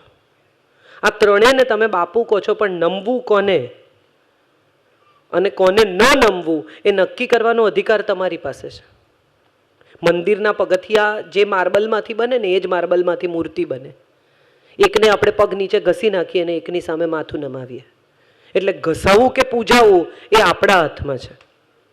જે પાણી આપણે પગ ધોવા માટે વાપરીએ એ જ પાણી આપણે જો ધૂળમાં નાખીએ તો કાદવ થાય ને કાદવમાં પડેલા પગ ધોવા માટે એ જ પાણી કામ લાગે. જિંદગી આટલી સરળ છે. ફરી એકવાર કેમ જીવવી જોઈએ એ સવાલ આપણે આપણી જાતને પૂછવાનો છે. જ્યાં સુધી જીવ્યા, જે જીવ્યા, જેમ જીવ્યા એ કદાચ ક્યાંક યોગ્ય નહોતી, કદાચ એમ લાગ્યું કે ના યાર કશું બીજું કરવાનું હતું, આ નહોતું કરવાનું, જે કહેવાનું હતું એ કહ્યું નહીં, જે સાંભળવાનું હતું એ સાંભળ્યું નહીં, જે પામવાનું હતું એ પામ્યા નહીં, તો અહીંથી શરૂ કરી શકાય છે હમણાં, આજે, અત્યારે. સોરી કહેવામાં કોઈ પણ પ્રકારનો ઈગો પ્રોબ્લેમ ન હોવો જોઈએ. એવા લોકો જેને બહુ ચાહતા હતા, એવા લોકો કે જેની સાથે સાવ નાનકડી વાતમાં મન દુઃખ થઈ ગયું છે. મુનવ્વર રાણાનો કેટલો અદ્ભુત શેર છે, કુછ ऐसे मैंने अपने को आज़ाद किया, कुछ ऐसे मैंने अपने को आज़ाद किया, कुछ लोगों से माफ़ी मांगी, कुछ को मैंने माफ़ किया. જિંદગીનો આ બોજ લઈને ક્યાં સુધી જીવવાનું એ સવાલ બહુ મહત્વનો છે. જેને પ્રેમ કરીએ છીએ એને આઈ લવ યુ નથી કહી શકતા, પણ જેને ધિક્કારીએ છીએ એને ચોક્કસ કહીએ છીએ કે આઈ હેટ યુ. ફરી મને તારું મોઢું નહીં બતાવતો, તને પાઠ ભણાવી દઈશ, તને સીધો કરી નાખીશ, તારું મગજ ઠેકાણે લાવી દઈશ. પણ જેને પ્રેમ કરીએ છીએ એને જઈને કોઈ દિવસ કહ્યું કે તમારા માટે બહુ કર્યું છે યાર, થેન્ક યુ સો મચ. ઈશ્વર પાસે જઈને કોઈ દિવસ બે હાથ જોડીને કહ્યું કે થેન્ક યુ યાર, જિંદગીના 50 વર્ષ દરમિયાન તે કોઈ દિવસ કોઈ તકલીફ જ નથી પડવા દીધી. શ્વાસ ચાલતા રહ્યા, ભૂખ લાગતી રહી, રાત્રે સૂઈ જાઉં તો સવારે ઉઠું કે નહીં એવી ચિંતા નથી થતી. ફેસબુક, વોટ્સએપ, ટીવીનો સમય ઘટશે ને તો એકબીજાને સમય આપી જ શકાશે. હાંડવાના ફોટા અપલોડ કરે લોકો યાર, પૂરી અપલોડ કરે. ઘણીવાર તમને નવાઈ લાગે કે આ તમે શું જોઈ રહ્યા છો, અને કંઈ પણ સાયબર સ્પેસમાં ઢકેલે છે. સાયબર ડસ્ટબિન છે આ. કેવા ફોટા મૂકે તમે જુઓ તો ખરા, તમને સમજ પડે. તમે પ્રવાસ એટલે નથી કરતા કે તમને પરિવાર સાથે મજા કરવી છે, તમે પ્રવાસ એટલે કરો છો કે ફેસબુક પર ફોટા અપલોડ કરાય. બાલી જઈને આમ ફોટા પાડે. શું જોયું એ ખબર નથી, કેટલા ફોટા મૂક્યા એ ખબર છે, પછી પેલો ત્યાંનો મૂક્યો કે નહીં બીચનો. સાહેબ, અપ્રુવલની સોસાયટીની મજા એ છે કે તમારા ઘરની ઉત્તમ ક્રોકરી બીજા લોકો માટે છે. સારામાં સારી ક્રોકરી તમે ત્યારે કાઢો છો જ્યારે કોઈ આવવાનું હોય. અને એમાં જો પત્ની સારી ક્રોકરી કાઢીને કેન્ડલ લાઇટ લગાવીને ફૂલ લગાવીને રાહ જોતી હોય તો પતિ આવીને પહેલો સવાલ શું પૂછે? કોઈ આવવાનું છે? પત્ની તૈયાર થઈ હોય એમ થાય કે ચલો યાર પેલી નવી બાંધણી છે, બહુ દિવસથી પહેરી નથી. સરસ તૈયાર થઈને વાળ ઓળીને પ્રતીક્ષા કરતી હોય તો પતિ આવીને પહેલો સવાલ પૂછે ક્યાંય જવાનું છે? અરે તારે માટે તૈયાર થઈ છે યાર, તને કેમ એવો વિચાર નથી આવતો? એકબીજાની સાથે વિતાવેલા સમયને રિવાઇવ કરીએ, રિવાઇન્ડ કરીએ. જ્યાં કશુંક નથી થઈ શક્યું એ ફરી કરીએ. જેને માફી નથી માંગી શકાય એની માફી માંગીએ. જેને માફ નથી કરી શકાયું એને માફ કરીએ. જેને થેન્ક યુ નથી કહી શકાયું એને થેન્ક યુ કહીએ. જેની પણ સાથે મન દુઃખ હોય એને આજે જ કહીએ કે યાર જે થવાનું હતું એ થઈ ગયું, હવે ફરી બદલી નહીં શકાય. ભલે એવું બને કે એવા ને એવા સંબંધ નહીં થાય, પણ અહીંથી આપણે એક નવા સંબંધની શરૂઆત કરીએ. કદાચ એવું બને કે નવો સંબંધ પહેલાંના સંબંધ કરતાંય વધુ ગાઢ, વધુ સરસ, વધુ મીઠો બને. મને બહુ ગમે છે મૃગાંક શાહની એક કવિતા કે ભલે લડીએ, ઝઘડીએ, એકબીજાનો વિરોધ કરીએ, પણ એકબીજાને સધિયારો આપવા છેલ્લે તો આવું ને તું જોઈશ. જે ફોન 5:30 વાગે આવે છે અને તમને પૂછે છે કે શું બનાવું, અને તમને એમ કહેવાની ઈચ્છા થાય છે કે આટલા વર્ષથી મૂરખ બનાવે છે, હજી વધુ શું બનાવવું છે. એ પત્નીનો ફોન જો નહીં આવે તો શું થશે એવો વિચાર કર્યો છે કોઈ દિવસ? માણસ મોબાઈલ નંબર થઈ જાય તો શું થાય? જે અવાજ આપણે સાંભળીને ગુસ્સો કરતા હતા, જે છે એને નથી માણતા આપણે, અને નથી હોતું ત્યારે એને મિસ કરીએ છીએ. આપણો સ્વભાવ થઈ ગયો છે. સુખ જાય ને પછી સમજાય કે જે ગયું એ સુખ હતું. ઓ ગોડ, આ તો માણતા હતા પણ ગયું એ સુખ હતું. Let's start right now. જિંદગીને એકવાર ફરી કહીએ કે જેમ જીવ્યા, જે જીવ્યા, જેવું જીવ્યા એને વિતાવી દઈએ, ભૂસી નાખીએ એને, એ પાનાઓને સીલ કરી દઈએ અને એક નવું પાનું ખોલીએ. એ નવા પાના પર લખીએ વન્સ મોર જિંદગી. Let's start today, let's start now, let's live. બચેલા કેટલા શ્વાસ છે એના આંકડા ગણવાને બદલે એ આંકડામાં કેટલી જિંદગી છે જોઈ લઈએ. બહુ ઓછા લોકો આ વાત સમજી શકે છે કે જે લોકો એમ કહે છે ને કે મારી પાસે સમય નથી, મારી પાસે સમય નથી, મારી પાસે સમય નથી. એકચ્યુઅલી આપણી પાસે સમય નથી. એક છેલ્લી વાત કહીને મારી વાત પૂરી કરું. બચ્ચન સાહેબ સાથે એક કામ કરું છું. એમણે હાથમાં એક ઘડિયાળ પહેરેલી, 25-30 લાખ રૂપિયાની ઘડિયાળ હશે. આમ મારી સાથે વાત કરે ને હાથ ઊંચો નીચો કરે, મારું ધ્યાન આમ ઘડિયાળ ઉપર, એટલે હસીને મને કહે છે અચ્છી હે ના? મેં કીધું બહોત અચ્છી હે સર. એટલે મને કહે છે વક્ત વહી દિખાતી હૈ જો તુમ્હારી ઘડી દિખાતી હૈ. તમે 10 ઘડિયાળો બદલો ને એનાથી તમારો સમય નહીં બદલાય, પણ તમારો સમય બદલાશે ને તો ઘડિયાળ આપોઆપ બદલાઈ જશે. આ જિંદગીનું સત્ય છે. સમય બદલાય ને એટલે લોકો રાડો અને રોલેક્સ પહેરવા માંડે, પણ રાડો અને રોલેક્સ પહેરવાથી જિંદગીનો સમય નથી બદલાતો. આ સત્ય છે. બહુ ઓછો સમય છે આપણી પાસે. આપણને કલ્પના પણ નથી કે આવતીકાલે સવારે શું થશે. કેટલા બધા લોકોને આપણે સાંભળીએ ત્યારે આપણે, હું LICના એજન્ટની જેમ તમને બીવડાવતી નથી. LICનો એજન્ટ આવે ને તમને બીવડાવે, ચાલુ જ ત્યાંથી કરે. કાલે તમે નહીં હોતો, જિંદગીનો શું ભરોસો? ગભરામણ થઈ જાય કે ભાઈ આ બધું બંધ કર, તું મારે નથી સાંભળવું, તું વિમલાને જા. વિચાર કરો કે તમારો પગ કપાઈ જાય તો, અરે શું કામ કપાય, પણ નથી મારે કપાવા દેવો. આ તમે વિચારો તો તમને સમજાય કે આ ડર તમને કદાચ આ સ્થિતિમાં લઈ આવે છે. તો માત્ર એટલું જ કહેવું છે મારે કે એક નવું પાનું ઉઘાડો, એમાં લખો વન્સ મોર જિંદગી. નથી કર્યું એ બધું કરી નાખો, નથી કહ્યું એ બધું કહી દો, નથી જીવ્યા એ બધું જીવી લો, નથી માણ્યું એ બધું માણી લો. જેને માફ નથી કર્યું એ બધાને માફ કરી દો. જેની પાસે માફી નથી માંગી એની માફી માંગી લો. એક સાવ કોરા પાના પર નવા વર્ષે નવી શરૂઆત કરીએ અને પોતાની જાતને કહીએ વન્સ મોર જિંદગી. Thank you so much.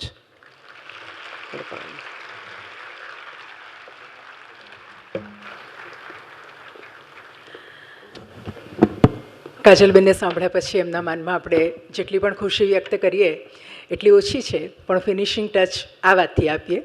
મિલકે બિછડના Dastur है ज़िंदगी का, यही किस्सा मशहूर है ज़िंदगी का, बीते हुए पल कभी लौट कर नहीं आते, यही सबसे बड़ा कसूर है ज़िंदगी का. આજે જે સમય વીતી ગયો એ કદાચ ફરી પાછો ક્યારેય નથી આવવાનો, પણ એની જે મીઠી યાદો છે તે હંમેશા આપણા માનસમાં ધરબાયેલી રહેવાની છે. આપ સૌને એક વાત એ કહેવાની કે કાજલબેને હમણાં આપણને જે વાતો જણાવી, આપમાંથી કોઈને જો કોઈ પણ ક્વેશ્ચન હોય તો આપ પૂછી શકો છો. કાજલબેન એનો આન્સર આપશે. માઇક માટે ચિરાગભાઈ, આપમાંથી જે પણ હોય પોતાનો હાથ ઉપર કરશો. હા, આપના સુધી માઇક આવશે ભાઈ, અને કાજલબેનને ઇન્વાઇટ કરીશું. કાજલબેન, હાજી માઇક છે ક્યાં? એ બાજુ આહા હા, બોલો બોલો, બુલંદ અવાજે પૂછો, વાંધો નહીં. બસ આટલું જ, આ તો પહોંચે છે અમારા સુધી. Madam, very good evening. Amitabh Bachchan જેવો અવાજ છે તમારો. જી બોલો. Thanks for the compliments. જી, એક બહુ સુંદર કોટ છે. આપણે પ્રશ્ન સુધી સીમિત રહીશું. બિલકુલ જી. બિલકુલ. દરેક સ્ત્રીને એક જ પુરુષ પાસે ઘણી બધી અપેક્ષાઓ છે અને દરેક પુરુષને ઘણી બધી સ્ત્રી પાસે એક જ અપેક્ષા છે. તમારો પ્રતિભાવ આપો. આમાં પુરુષને નહીં ઘણો. બેવકૂફ જેવો કોટ છે થેન્ક યુ. મારા હિસાબે. ખરેખર જો દરેક સ્ત્રી પાસેથી એક જ અપેક્ષા હોય તો એ કઈ છે? માં, બહેન, ભાભી, પત્ની, બધા પાસેથી એક જ અપેક્ષા છે પુરુષને. પુરુષે આનો વિરોધ કરવો જોઈએ. અહીંયા જેટલા બેઠા છે તમારા પોતાના રિસ્પેક્ટનો સવાલ છે. જે માં પાસેથી ચાહો છો એ જ પત્ની પાસેથી ચાહો છો, એ જ બહેન પાસેથી ચાહો છો, એ જ મિત્ર પાસેથી ચાહો છો. Do you think it is right? No, it is not right. તો આવો શ્લોક જ ના રચાયો હોત, શયને શું રંભા ભોજ્ય શું માતા કાર્ય શું મંત્રી જેવું. કેટલા સુંદર સ્ત્રીના વખાણ કરવામાં આવ્યા છે કે કાર્યમાં જે મંત્રી છે, ભોજનમાં જે માં છે, શયનમાં પથારીમાં જે રંભા જેવી અપ્સરા જેવી છે, એવી સ્ત્રીની આ વાત છે. અને આ આપણા દેશની સ્ત્રી છે સાહેબ. Please, I am not ready to even listen to such quotes. આ તો વોટ્સએપ પર ફરતા નોનસેન્સ નવરા લોકોના જોક છે. અને ફોરવર્ડ ના કરશો. તમે જેને મોકલો છો ને એને તો સમજાય છે કે નહીં મને ખબર નથી, પણ તમારી જરૂર કિંમત થાય છે. જી, સોપો પડી ગયો એવું થયું. હાજી, વન્સ મોર જિંદગી એ જ વાતાવરણમાં શક્ય છે ખરું? Of course yes. વાતાવરણ બદલાય તો વન્સ મોર ની વાત ક્યાં છે? તો પછી સમ મોર જિંદગી છે. ત્યાં જ એ જ સ્થિતિમાં, એ જ પરિસ્થિતિમાં ફરીથી જીવી શકાય, એનું નામ ફરી એકવાર જીવેલી જિંદગી. તમે વિચારી જુઓ. ઘણીવાર હું વિચારું, બહુ જોક તરીકે હમણાં મને કોઈકે વોટ્સએપ પર મોકલ્યો ને આમ જુઓ તો ઇન્ટેલિજન્ટ છે એટલે મને મજા પણ આવી. પણ સ્ત્રીનું મન કેવી ચીજ છે એના ઉપર મને કોઈકે જોક મોકલ્યો કે રામ સાથે જ્યારે સીતા વનવાસમાં હતા ત્યારે એણે સુવર્ણ મૃગ માટે જીદ કરી, સોનાના મૃગ માટે, સોના માટે. અને આખી સોનાની લંકા જ્યારે એના પગમાં પડી ત્યારે એણે કહ્યું ના, મને તો રામ જોઈએ. આપણે બધા આવા જ છીએ. જે મળી જાય નથી જોઈતું, એના સિવાયનું કંઈક જોઈએ છે. એટલે જે મળ્યું છે એને માણીએ, એનું નામ વન્સ મોર જિંદગી. કદી કોઈ દિવસ આપણા જીવન સાથીના, આપણા સંતાનોના, આપણા મિત્રોના કોઈના ગુણો વિશે વિચાર્યું છે? દરેકની જિંદગીમાં એક સાંતા હોય છે, એક સાન્તા ક્લોઝ, જે આવે અને તમે જે માંગો તે આપે. તમને જ્યારે ખરેખર જરૂર હોય ત્યારે આવીને ઊભો રહે. એ કઈ લાલ કપડાં પહેરીને સફેદ દાઢી સાથે નથી આવતો, એમ જ આવે છે. તમારી જિંદગીમાં આવીને તમને કશું કેવું જાદુઈ કરી જાય છે કે જ્યારે તમે એવું કહો છો કે વન્સ મોર જિંદગી હે, ચલો ફરી જીવી જોઈએ, ચલો ફરી લડી જોઈએ, ચલો ફરી સંઘર્ષ કરીએ. અર્જુનની જિંદગીમાં એવો સાંતા કૃષ્ણ હતો કે એણે કહ્યું કે ઉત્તિષ્ઠ પરંતપ જાગ્રત વરાન પ્રાપ્ય નિબોધિ. તો એ જ સ્થિતિમાં લડ્યો. એણે એમ ના કહ્યું કે આપણે મેદાન બદલી કાઢીએ, ચલો પછી હું લડીશ. બદલવાનું કંઈક હોય ને તો એ સ્વયંને બદલવું જોઈએ એવું મને લાગે છે. જાતને બદલવાથી જગત આપોઆપ બદલાય છે. આપણો સંઘર્ષ જ એ છે કે આપણે બીજાને બદલવા માટે બહુ કોશિશ કરીએ છીએ. સુધરો, સમજો. પણ આ બધું પોતાને પણ કહેવું જોઈએ, સુધરો, સમજો. આવું મને લાગે છે ને હું આવું જીવવાનો પ્રયાસ કરું છું. જી, હાજી, તમે પૂછી લો માઇક પહોંચે ત્યાં સુધી.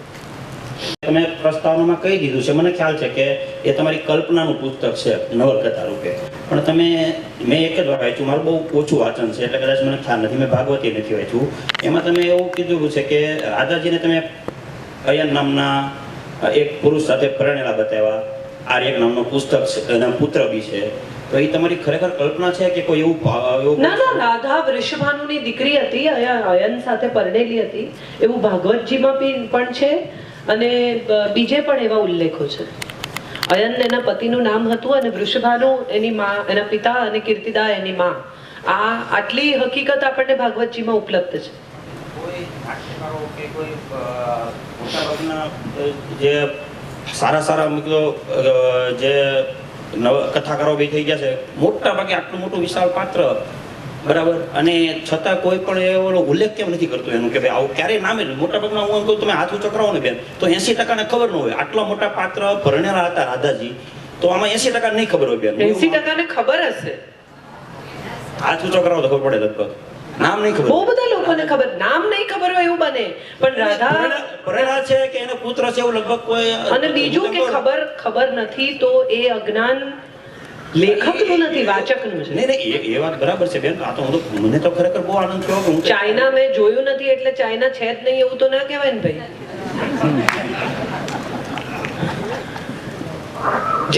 જેટલું મેં જોયું છે એટલું જ જગત છે એવું તો કેવી રીતે બને? જી હેલો મેમ. હા મેમ, મને એવું પૂછવું હતું કે કોઈ પણ રિલેશનશિપમાં સ્પેસ કેટલી હોવી જોઈએ? સ્પેસ કેટલી હોવી જોઈએ? ખલીલ જીબ્રાને બહુ સરસ કહ્યું છે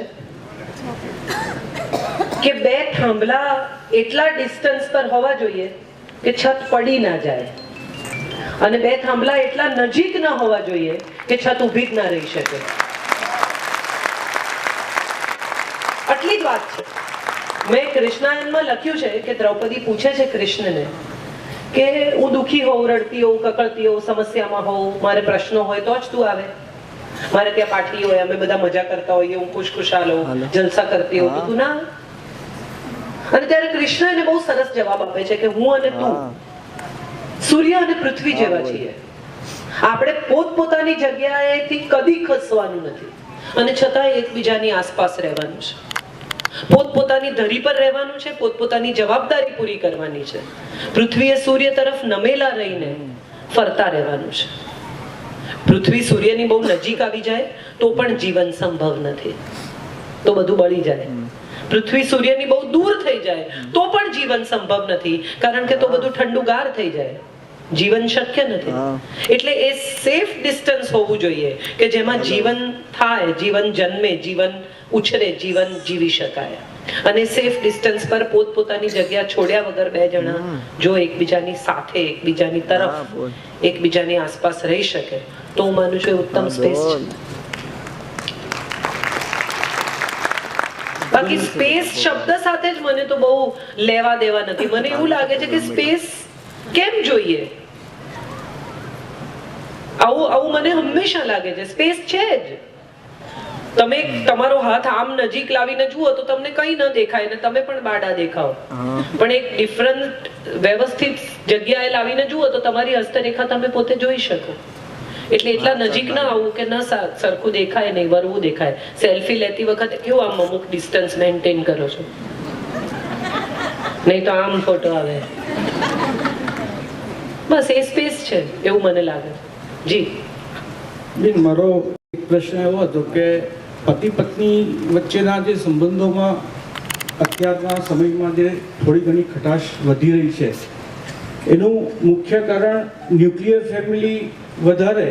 પહેલાં સંયુક્ત કુટુંબ હતું ત્યારે આ પ્રશ્નો ઓછા હતા, અને અત્યારે ન્યુક્લિયર ફેમિલીને લીધે એ પ્રશ્નો વધતા જઈ રહ્યા છે, એવું આપ માનો છો? 3 કારણો છે. પ્રશ્નો ત્યારે પણ હતા, પ્રશ્નો આજે પણ છે. હવે એ પ્રશ્નો બહાર આવે છે, મુખર થયા છે, એક્સપ્રેસ થવા માંડ્યા છે. ત્યારે પણ લોકોને પ્રશ્નો હતા, ત્યારે પણ લોકો એકબીજાની સાથે ન ફાવતું હોય છતાં સાથે રહેતા હતા, કારણ કે સ્ત્રી કમાતી નહોતી. મા બાપે એમ કહેલું કે હવે ગઈ એ ગઈ, પાછી નહીં આવતી. તો ક્યાં જાય એટલે નિભાવતી હતી, પહેલું કારણ. બીજું બહુ જ મહત્વનું કારણ, સંયુક્ત કુટુંબ એટલા માટે આપણે જોઈએ તો સમજાય કે સવારના ઝઘડો થયો હોય બેડરૂમમાં, મેડીએ કે બેડરૂમમાં કે જે તમારે એને ટાઇટલ આપવું હોય, એ પછી વહુ પત્ની નીચે ઉતરી ગઈ હોય સવારે 6, 6:30 વાગ્યાની, તે રાત્રે 2 જણા પાછા બેડરૂમમાં ભેગા થાય ત્યાં સુધી આ ઝઘડાને અવકાશ નથી. ઠંડો પડી ગયો હોય સાંજના છેડે, તો તમે જે સવારના સળગ્યું હોય એ તરત ને તરત બેડરૂમમાંથી ડ્રોઈંગ રૂમમાં, ડ્રોઈંગ રૂમમાંથી ડાઇનિંગ ટેબલ પર ને ડાઇનિંગ ટેબલમાંથી કિચનમાં ને બધે જો આ ઝઘડો ફરવાનો હોય તો એ ઝઘડો વધુ ને વધુ ને વધુ તીવ્ર થતો જાય. પણ તમે એક ક્ષણે વાત જ નથી કરી શકતા. એ મર્યાદા ગણો, એ આમન્ય ગણો, એ રોમાન્સ ગણો, કેટલી અદ્ભુત વાત છે. વહુના અને સાસુના ઝાંઝર અલગ હોય. કેમ? તો કે વહુના ઝાંઝર થોડા વધુ અવાજ કરતા હોય, સાસુના ઝાંઝર નાની ઝીણી ગુગરી વાળા હોય. કોણ ફરે છે, કોણ આવે છે, કોણ જાય છે એની ખબર જોયા વગર પડે.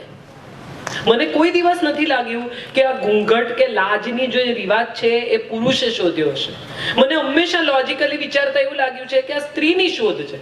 કેમ? તો કે પાણી પીવા માટે સહેજ ઊંચું કરે તો પેલો આઈને જુએ કે કેવી લાગે છે, મારે જોવી છે.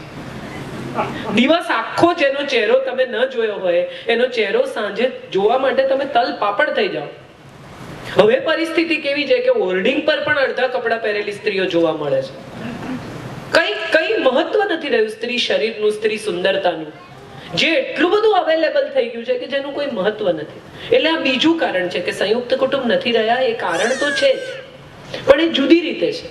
અને ત્રીજું સૌથી મહત્વનું કારણ એ છે કે માતા પિતા દીકરીને એવું શીખવતા નથી કે તું જ્યાં જઈ રહી છે એ તારો નવો પરિવાર છે. કેટલી બધી નાની હોય ત્યારથી કે પાર્કે ઘેર જવાની, પાર્કે ઘેર. અરે એમ કહેવાય કે પોતાને ઘેર જવાની. પાર્કે ઘેર જવાની એવું કેવી રીતે કહેવાય? તું તારે ઘેર જવાની એમ કહેવાય. અહીંથી શરૂ થાય છે આ યુદ્ધ. પતિ પરમેશ્વર છે, પતિ આમ છે, પણ ના, પતિ દોસ્ત છે યાર. સપ્તપદીના 7 પગલા એમ કે છે કે 7મે પગલે મિત્રો થઈ જઈએ, લેટ્સ બીકમ ફ્રેન્ડ્સ.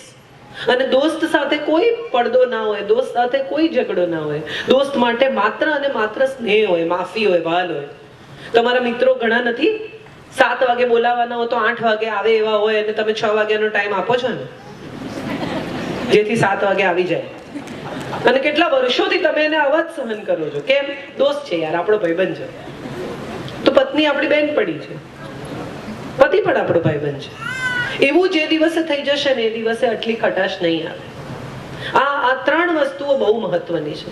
એક ઉછેરમાં આ સ્નેહ નાખો, આ પ્રેમ નાખો, આ બોન્ડ નાખો. કમાવું એટલે સ્વાતંત્ર્ય નથી. આર્થિક સ્વાતંત્ર્ય એ વુમન એમ્પાવરમેન્ટ નથી. આર્થિક સ્વાતંત્ર્ય એ સ્ત્રી શક્તિ નથી. સ્ત્રીઓ તો આ દેશમાં વર્ષોથી શક્તિશાળી હતી. કૈકેયીએ પૈડામાં આંગળી નાખીને પતિને યુદ્ધ જીતાવેલું. અનસુયાએ પાણીની અંજલિ છાટીને દેવોને બાળક બનાવી દીધેલા. ગાર્ગીએ યાજ્ઞવલ્ક્યને પૂછેલું કે ઉભા રહો, એમ તમે ન જીતી શકો આ શાસ્ત્રાર્થ. દ્રૌપદીએ ભર સભામાં કપડા ખેંચાતા ત્યારે પૂછ્યું હતું કે પહેલા જાતને જીત્યા કે પછી આ જાતને હાર્યા કે મને હાર્યા. સ્ત્રી તો શક્તિશાળી જ હતી વર્ષોથી. કમાવા માંડી એટલે એમ્પાવર થઈ ગઈ એવું માનનારા મૂર્ખા છે. કમાવું એ તો કુટુંબને પ્રદાન છે. પેન્ટ પહેરવાથી જો મોડર્નાઇઝેશન આવતું હોત તો હું માનું છું ક્યાંનું ક્યાંય પહોંચી ગયું હતા જગત. મોડર્ન અહીંથી થવાય છે, વસ્ત્રોથી નથી થવાતું. નવી પરણીને આવેલી વહુ નાનકડી ભૂલ કરે એને માફ કરી શકે ને એ સાસુ ભલે સાડી પહેરતી હોય, ભલે લાજ કાઢતી હોય, ભલે અંગ્રેજી ન જાણતી હોય, વધારે મોડર્ન છે. પણ અંગ્રેજી બોલતી ફેન્સી મોમ એવું કહીને બહુ બોલાવતી હોય ને છતાંય જો એ સાસુ વહુને એમ કહેતી હોય ને અમારે ઘરે તો આમ ન થાય, તો એવું યાદ રાખવું કે એ અમારે ઘરે કહીને વચ્ચે જુદાઈની દિવાલ ચણે છે. એને એમ કહેવાનું હોય કે આપણે ઘરે આમ ન થાય. So these are the questions I think we should address in the society. જી બેન. આપણે તમે પ્રવચનમાં એક વાત કરી કે ઘણી સ્ત્રીઓ વાત કરતી હોય છે કે મને પહેલા લખવાનો શોખ હતો, ગાવાનો શોખ હતો, ચિત્રકામનો શોખ હતો જી. અને પછી એને પૂછવામાં આવે કે પછી શું થયું, અને કહે છે કે મારા લગ્ન થઈ ગયા. અને તમે પછી કહ્યું કે તમારા શોખ અને લગ્નને કશી જ લેવા દેવા નથી. નથી જ. તો એટલે આમાંથી કેટલા કદાચ એવું સાચું માનતું હશે, મને જાણવું છે. કારણ કે ખરેખર એટલે મને એવું લાગે છે કે લેવા દેવા છે. કારણ કે એકવાર તમે એક સંસારમાં કે તમને બાળક જ્યારે થાય છે ને, ત્યારે તમે પહેલું પ્રાધાન્ય બાળકને જ આપો છો, તમારા શોખને નથી આપતા. આઈ અગ્રી. પણ એ પછી પણ તમારી પાસે સમય ચોક્કસ વધતો હોય છે, ટીવી સિરિયલ જોવાનો, ગોસિપ કરવાનો, ના. પડોશમાં ઊભા રહેવાનો. ના, હું ટીવી નથી જોતી. તમને તમારી ના ના, I am serious about this and I have to talk about it કે બાળકને સંપૂર્ણ સમય આપતી મા પાસે પણ દિવસનો 1 કલાક ડેફિનેટલી એવો હોય છે કે જે પોતાના શોખમાં વાપરી શકે. હું અત્યારે- 10 વર્ષ હાઉસવાઈફ રહી છું અને મારા બાળકને ફૂલ ટાઈમ સ્કૂલે જતું થયું પછી મેં કામ કરવાનું શરૂ કર્યું છે. કે તમારે અને એ મને- જાણવું હતું કે તમે તમારો શોખ, તમારું બાળક કેટલા વર્ષનું થયું પછી ચાલુ કર્યો? શોખ મેં જીવનભર પાળ્યો. મારું બાળક બપોરે સૂઈ જાય ત્યારે પણ હું વાંચી શકું. મારું બાળક નાનકડું હોય અને એ રમતું હોય મારી બાજુમાં ત્યારે પણ હું સંગીત સાંભળી શકું. અને આ પ્રવચનો, આઈ મીન જે તમે છેલ્લા 3 વર્ષથી. અચ્છા, ઓકે, થેન્ક યુ. હું અંગત રીતે એવું માનું છું કે ખાસ 1 કલાક હવે અમારા શોખનો કલાક છે એવું જરૂરી નથી. તમારો શોખ તમારા બાળકને પણ આપી શકાય છે. મારું મ્યુઝિક મારા દીકરામાં ઉતર્યું છે, મારું પેઇન્ટિંગ મારા દીકરામાં ઉતર્યું છે. માં અને બાળક બંને સાથે પેઇન્ટિંગ કરે એવું પણ થઈ શકે. એ ભલે ગમે એવું ગંદુ કરે, પણ એ તમારી સાથે પીછી પકડીને 4 લીટા દોરે તો એના જીવનમાં રંગોનું મહત્વ વધશે, બીજું કંઈ નહીં થાય.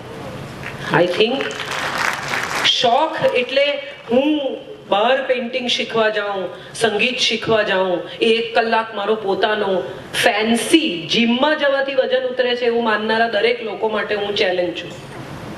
હું કોઈ દિવસ જીમમાં નથી ગઈ, મેં કોઈ દાડો પગથિયા નથી ચડ્યા. ફેન્સી હોવું એ શોખ નથી. ફેન્સી હોવું એ શોખ જ નથી. શોખ એટલે તમને ગમતી વસ્તુ, ગમતી પ્રવૃત્તિ, ગમતો સમય અને ગમે ત્યારે કાઢી શકાય. રસોઈ કરતા પણ મ્યુઝિક સાંભળી શકાય બેન. રોટલી વળતા પણ ગમતા ગીતો સાંભળી શકાય. હું નથી માનતી એને જરાક પણ લેવા દેવા છે તમારી જવાબદારી સાથે. બહાનું છે ડેફિનેટલી કે મારાથી નથી થતું, કારણ કે હવે મારા પર ખૂબ જવાબદારી છે. બાકી મેં એવા લોકો જોયા છે કે જેમણે સવારે 4 વાગે ઉઠીને રિયાઝ કર્યા છે અને સંગીત છોડ્યું નથી. સમય તો બધા પાસે હોય જ છે. ઇન્ક્લિનેશન તૂટી જાય છે. અને બીજી એક બહુ જ મહત્વની વસ્તુ એ છે કે એમને સંગીત નથી ગમતું, એટલે એમને મારી પીટીને સંગીત શીખવવાનો અર્થ નથી. એમને જે ગમે છે એમને કરવા દો, અને તમને જે ગમે છે તમે કરો. પ્રોબ્લેમ એ હોય છે કે લગ્ન પછી પતિએ પોતાના બધા મિત્રો, બધા શોખ, બધું ગમતું છોડી દેવાનું, પત્નીએ પોતાનું બધું ગમતું, બધા મિત્રો, બધા શોખ છોડી દેવાના અને એકબીજા સાથે સંપૂર્ણપણે ઝઘડવામાં સમય પસાર કરવાનો.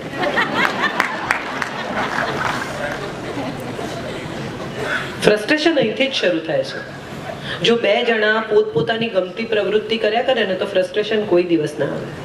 એકબીજાથી કંટાળો નહીં તમે, કારણ કે તમારી પાસે પેલો રિક્રિએશનનો સમય છે. ભલે મારી બાજુમાં આવીને ઊંઘી જજે પણ મારી સાથે ફિલ્મ જોવા ચાલે, એવું શું કામ? એને જે ગમતું એ ભલે ને ઘેર રહીને એની સિરિયલ જોશે, જેમાં જોતા જોતા વારંવાર એવું કહેશે કે આવું કઈ હોય. એ એનો શોખ છે. એને અર્ણવ ગોસ્વામી નથી ગમતો, તમને ગમે છે. એને એમ થાય છે કે શું કામ બરાડા પાડે છે. જી, શાસ્ત્રોક્ત પુસ્તકોની અંદર એવું વાંચ્યું છે કે આપણા પૂર્વજોએ એવું કહ્યું કે સ્ત્રીઓને અર્થોપાર્જનની છૂટ નથી. તો આ વિશે આપ શું કહેશો? કયા શાસ્ત્રમાં વાંચ્યું છે? ભારતમાં રહીએ છીએ, ભારતીય નાગરિક છીએ, એટલે એવા આપણા જ કોઈ પુસ્તકોમાં વાંચવામાં આવ્યું કોઈ છે? નહીં. કોટ કરો, કયા પુસ્તકમાં, કયા શાસ્ત્ર? પુસ્તકનું નામ મને યાદ નથી, પણ હું શ્યોર છું કે આપણા પુસ્તકોની અંદર કહેવાયું છે કે સ્ત્રીઓને અર્થોપાર્જન વિશે વિચારવું નહીં, એ સિવાય એની બીજી ઘણી બધી જવાબદારીઓ છે. સારું, મારું ઈમેલ આઈડી છે kajalozavaitia@gmail.com. જે દિવસે પુસ્તક ખબર પડે ને એ દિવસે મને લખજો, પછી આના પર આપણે ચર્ચા કરીશું. આ માત્ર સાંભળેલી કહેલી એવી વાતો છે કે જે મનુસ્મૃતિમાં, ચાણક્યની અર્થનીતિમાં એણે કહી, કોઈ એક વ્યક્તિએ કહી. હું કાલે સવારે કહીશ કે પુરુષોને રોજ સવારે ઉઠીને 2 લાફા મારવા જોઈએ. સમય જતા એ વાત શાસ્ત્રમાં આવી જશે? નહીં આવે. આ અર્થહીન છે, બેવકૂફ જેવી વાત છે. કોઈ શું કે છે એના ઉપર જીવન નથી ટકતું. આપણા શાસ્ત્રોએ આવું કશું જ નથી કહ્યું. શાસ્ત્રોએ જો એમ કહ્યું હોત તો માધવી અને ગાલવની નો સ્ટોરી જ ના હોત. શાસ્ત્રોએ જો એમ કહ્યું હોત કે સ્ત્રીને અર્થોપાર્જન ન કરવા દેવું જોઈએ તો પહેલા શોધી કાઢો સૌથી પહેલી ખેતી સ્ત્રીએ કરી છે આ દેશમાં. અને લક્ષ્મીની આપણે પૂજા કરીએ છીએ એટલે અર્થની દેવી જ લક્ષ્મી છે. સો વન્ડરફુલ, સો વન્ડરફુલ. કુબેર એનો દાસ છે સાહેબ. દેવોનો ભંડારી એ લક્ષ્મીનો દાસ છે. હું કંઈ પણ એક બકવાસ કરું આવો કે આમ કરવું જોઈએ, આમ ન કરવું જોઈએ, પુરુષોએ આમ કરવું જોઈએ, કે થોડા વર્ષોમાં શાસ્ત્ર ના બને. ચાણક્ય એમ કહ્યું કે સ્ત્રીને અર્થોપાર્જનથી દૂર રાખવી જોઈએ, એની ચાણક્ય કૌટિલ્યની અર્થશાસ્ત્રમાં. અને મનુસ્મૃતિમાં કહ્યું કે સ્ત્રી અને ભૂમિ 2 રક્ષાયેલા હોવા જોઈએ, કારણ કે બંનેમાંથી ઉપજ થાય છે, બંને એનું રિટર્ન આપે છે, માટે એને રક્ષીને રાખવી જોઈએ, એને છોડવી ન જોઈએ. આ મનુએ કહ્યું, આ ચાણક્યએ કહ્યું, ક્યાંય શાસ્ત્રમાં નથી કહ્યું. અને મનુ અને ચાણક્ય શાસ્ત્ર નથી, વિદ્વાન હોઈ શકે, પણ દરેક વિદ્વાનની દરેક વાત સાચી પણ ન હોય. એ સમય પૂરતી સાચી હોય એવું પણ બને, એના રેફરન્સમાં સાચી હોય એવું પણ બને. આજના સમયમાં હજારો વર્ષ પહેલા એમ કહેલું કે પથ્થર પર ચટણી વાટજો, હજી પણ વાટો, મિક્સર શું કામ લાવો છો? એ સમયમાં સ્ત્રીઓ ચૂલા પર રાંધતી, ગેસ કેમ લાવ્યા, માઇક્રોવેવ કેમ લાવ્યા? એ સમયમાં સીવ્યા વગરના કપડાં પહેરતા હતા, માત્ર રેપ, એવા કપડાં પહેરો. એ સમયમાં બળદગાડામાં જતા હતા, તમે પણ બળદગાડામાં ફરો. સમય બદલાયો છે, ચીજો બદલાઈ છે, એના રેફરન્સીસ બદલાયા છે, અપગ્રેડેશન થયું છે માન્યતાઓમાં, વિચારોમાં, સ્ત્રીમાં, પુરુષમાં. બદલાવવું જોઈએ. કોઈ એક માણસ બકવાસ કરે, એ બકવાસને તમે સિરિયસલી લઈને આવનારા વર્ષો સુધી સત્ય ન સાબિત કરી શકો. એમ તો ગાંધીએ પણ કહ્યું કે સ્ત્રીને મ્યુનિસિપલ કોર્પોરેશનની ચૂંટણીમાં તમે લઈ આવશો, પણ પછી ઘરની જવાબદારીનું શું થશે? અમદાવાદ મ્યુનિસિપલ કોર્પોરેશનની ચૂંટણીમાં 1922માં ગાંધીજીનું નોંધાયેલું વિધાન છે. અને ત્યારે સરદાર પટેલે કહ્યું કે સ્ત્રી જે રીતે અર્થશાસ્ત્ર ચલાવી શકે એ રીતે બીજું કોઈ નહીં ચલાવી શકે, કારણ કે એ તો વર્ષોથી ઘર ચલાવતી આવી છે. 500માં પણ ચલાવે, 5000માં પણ ચલાવે, ને 5 લાખમાં પણ ચલાવે. એ સ્ત્રીની આવડત છે સાહેબ. તો અર્થશાસ્ત્ર સાથે સીધો સંબંધ તો સ્ત્રીનો જ. I don't think this is true. અને જે દિવસે તમને કોટ મળે એ દિવસે મને પાના નંબર અને પુસ્તક સાથે કહેજો. કોઈ ઋગ્વેદ, સામવેદ, પુરાણમાં ક્યાંય પણ આવો ઉલ્લેખ હોય એવી મને ખબર નથી. હોઈ શકે મારું અજ્ઞાન છે, હું સ્વીકારું છું, પણ મેં નથી વાંચ્યું આવું ક્યાંય. Good evening Kajalben. પુરુષ અને સ્ત્રી બંનેમાં પુરુષ કમાતો હોય અને સ્ત્રીની કમાણી નથી હોતી, તો પુરુષને એ અધિકાર છે કે ગમે તે પૈસા વાપરે અને ઘરમાં એની વાઈફને ખબર પણ નથી હોતી. જ્યારે વાઈફને એક 5000 પણ આપવાના હોય તો એ પુરુષને પૂછીને કરવું પડે. તો આ માનસિકતા કેમ, એ મારે જાણવું છે. આ માનસિકતા બેન દરેક જગ્યાએ નથી. કેટલાક ઘરોમાં એવું હોય છે કે આની તદ્દન વિરુદ્ધ, કે કેટલાક ઘરોમાં એવું હોય છે કે પુરુષ આવીને બધા જ પૈસા સ્ત્રીને આપી દે, અને ચાવીનો જુડો સ્ત્રીની કમરે હોય, એને લાખ રૂપિયા જોઈતા હોય તો એને કહેવું પડે કે બેન મને કાઢ્યા 15 થી કબાટમાંથી. એવા પણ ઘરો મેં જોયા છે. કોઈ જનરલ સ્ટેટમેન્ટ કરવાનો અર્થ નથી, પણ અગત્યની વાત એ છે કે જે સ્ત્રીને એમ ન લાગતું હોય કે હું ન કમાઈ, અથવા જે સ્ત્રીને એમ લાગતું હોય કે મેં જિંદગીમાં કશું નથી કર્યું, એણે પોતાના 2 ઉછરેલા સંતાનો તરફ જોવું જોઈએ, જે આવતીકાલના અદ્ભુત વોટર્સ છે.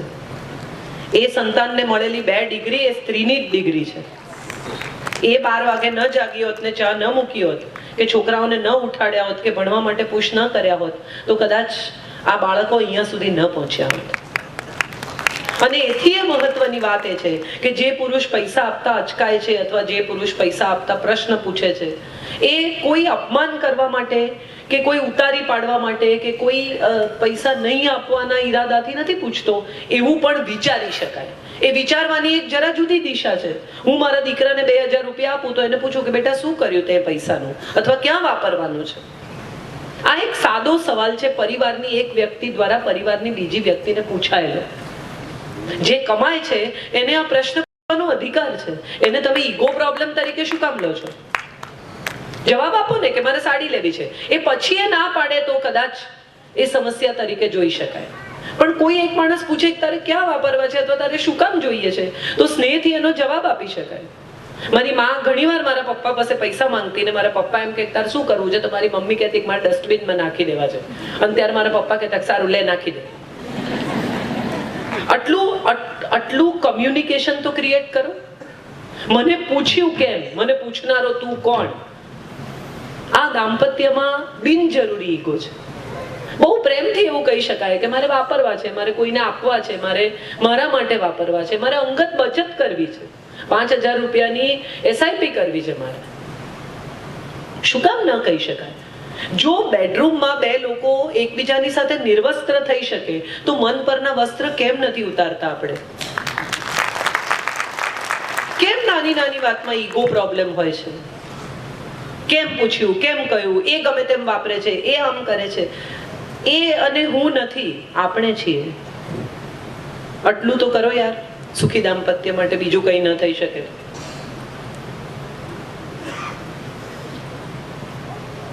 હેલો. હાજી. Good evening ma'am. હા. કૃષ્ણના જીવનની મહત્વની સ્ત્રી કઈ હતી, દ્રૌપદી કે રાધા? બંને. કોઈ એક મહત્વની? બંને. કોઈ એક?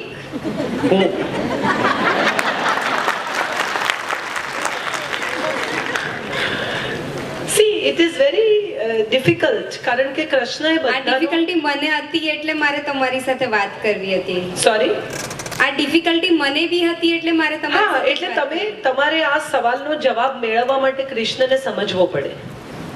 મેં જાણ્યું છે, મેં વાંચ્યું બી છે, તમારા દ્વારા જ મેં વાંચ્યું છે જી. પણ મને સોલ્યુશન બી ને રિઝલ્ટ બી તમારી પાસેથી જોતું હતું કે કોણ મને બોલવા દેશો તો હું આપીશ.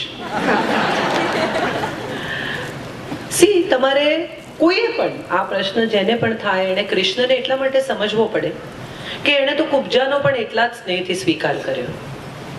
એણે એટલા જ સ્નેહથી સુદામાને સ્વીકાર્યો. એણે એટલા જ સ્નેહથી પોતાના દુશ્મનોને સ્વીકાર્યા.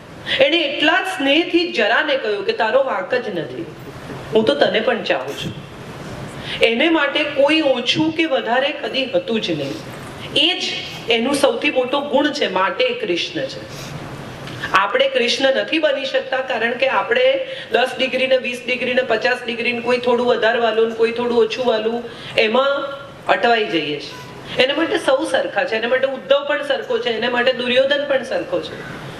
એ કુરુક્ષેત્રની મધ્યમાં ગીતા કહે છે, એનું કારણ જ એ છે કે બધા સાંભળો, જે ગ્રહણ કરે એની ગીતા.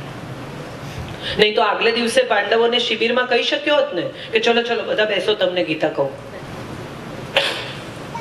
રાધાને ભૂલી નથી શક્યો, એ કદાચ એના પાત્રની મજા છે, એ એનો રોમેન્સ છે. આપણને બધાને કૃષ્ણ અને રાધાના સંબંધ બહુ ગમે કારણ કે આપણા બધામાં ક્યાંક છાને ખૂણે રાધા અથવા કૃષ્ણ છે. આપણે બધા સ્કૂલમાં કોકને જોઈને સાયકલ નીચે ઉતારી નાખતા હતા.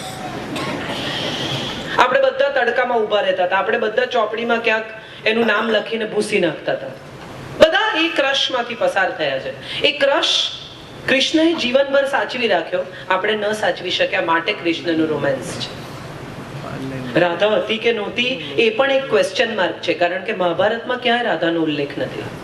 ભાગવતમાં રાધાનો ઉલ્લેખ છે અને ભાગવત મહાભારત પછી લખાયું છે. એટલે તમે જો બહુ ટેકનિકલ ડિટેલમાં પડો તો રાધા હતી કે નહીં ત્યાંથી સવાલ શરૂ થાય છે. પણ ઇમ્પોર્ટન્ટલી એના જીવનમાં તમામ સ્ત્રીઓનું મહત્વ એક સરખું હતું. અને તમે બહુ જુદી રીતે વિચારો તો તમને એવો જવાબ આપી શકો કે આ દુનિયામાં મિત્રની જે જગ્યા હોય છે બીજા કોઈની નથી હોતી. માટે દ્રૌપદીની જે જગ્યા હતી એ કોઈની નહોતી. જ્યાં દોસ્ત હોય છે ત્યાં બીજું કોઈ નથી હોતું. પત્ની પણ નહીં, પ્રેમિકા પણ નહીં, ફોર ધેટ મેટર. કારણ કે એ બધાની સામે તમે સારા થવાનો, બેટર થવાનો, સારા દેખાવાનો, સારું વર્તવાનો, આવો બધો દંભ કર્યા કરો છો. એક દોસ્ત તમને તમે જેવા છો ને એવા સ્વીકારે છે. તમે શેવ કર્યા વગર ના જાઓ, નાયા વગર ના જાઓ, જુઠ્ઠું બોલો, ગાળો બોલો, તોફાન કરો, તમારી બધી જ વાત પત્ની અને પ્રેમિકા બંને સાથેની તમે જેની સાથે શેર કરી શકો એ દોસ્ત છે. સો હું માનું છું કે દોસ્તની જે જગ્યા છે કોઈની નથી. જી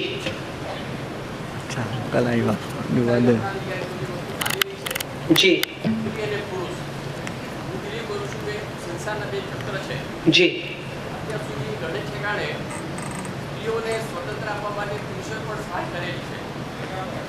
જી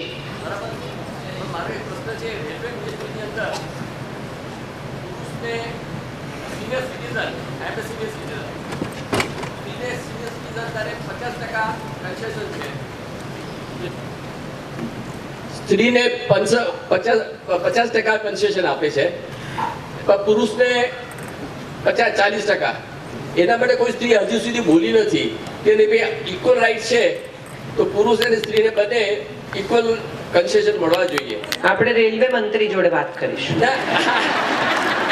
એના માટે મારી એ વસ્તુ કેવી છે કે આ વસ્તુ તમે આ સ્ટેજ ઉપર છો તો you can carry it to them. મને તો આજે જ ખબર પડી છે.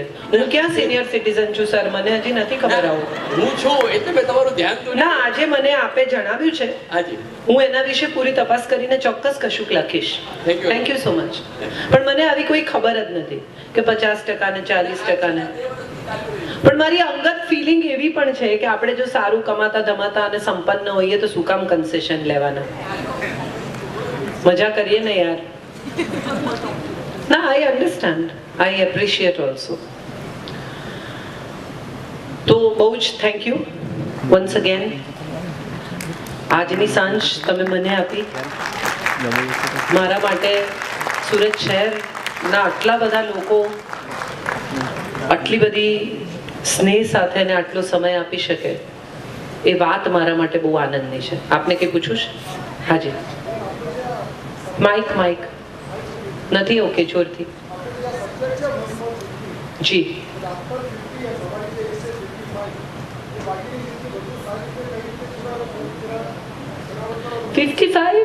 હોય કે 65 હોય કે 75 હોય કે 15 હોય, હજી વધારે તમારા સિવાય કોઈની ઈચ્છા નથી. બધાને ઘરે જવું છે. ખાલી 3 વાત કહીશ જે મને પોતાને બહુ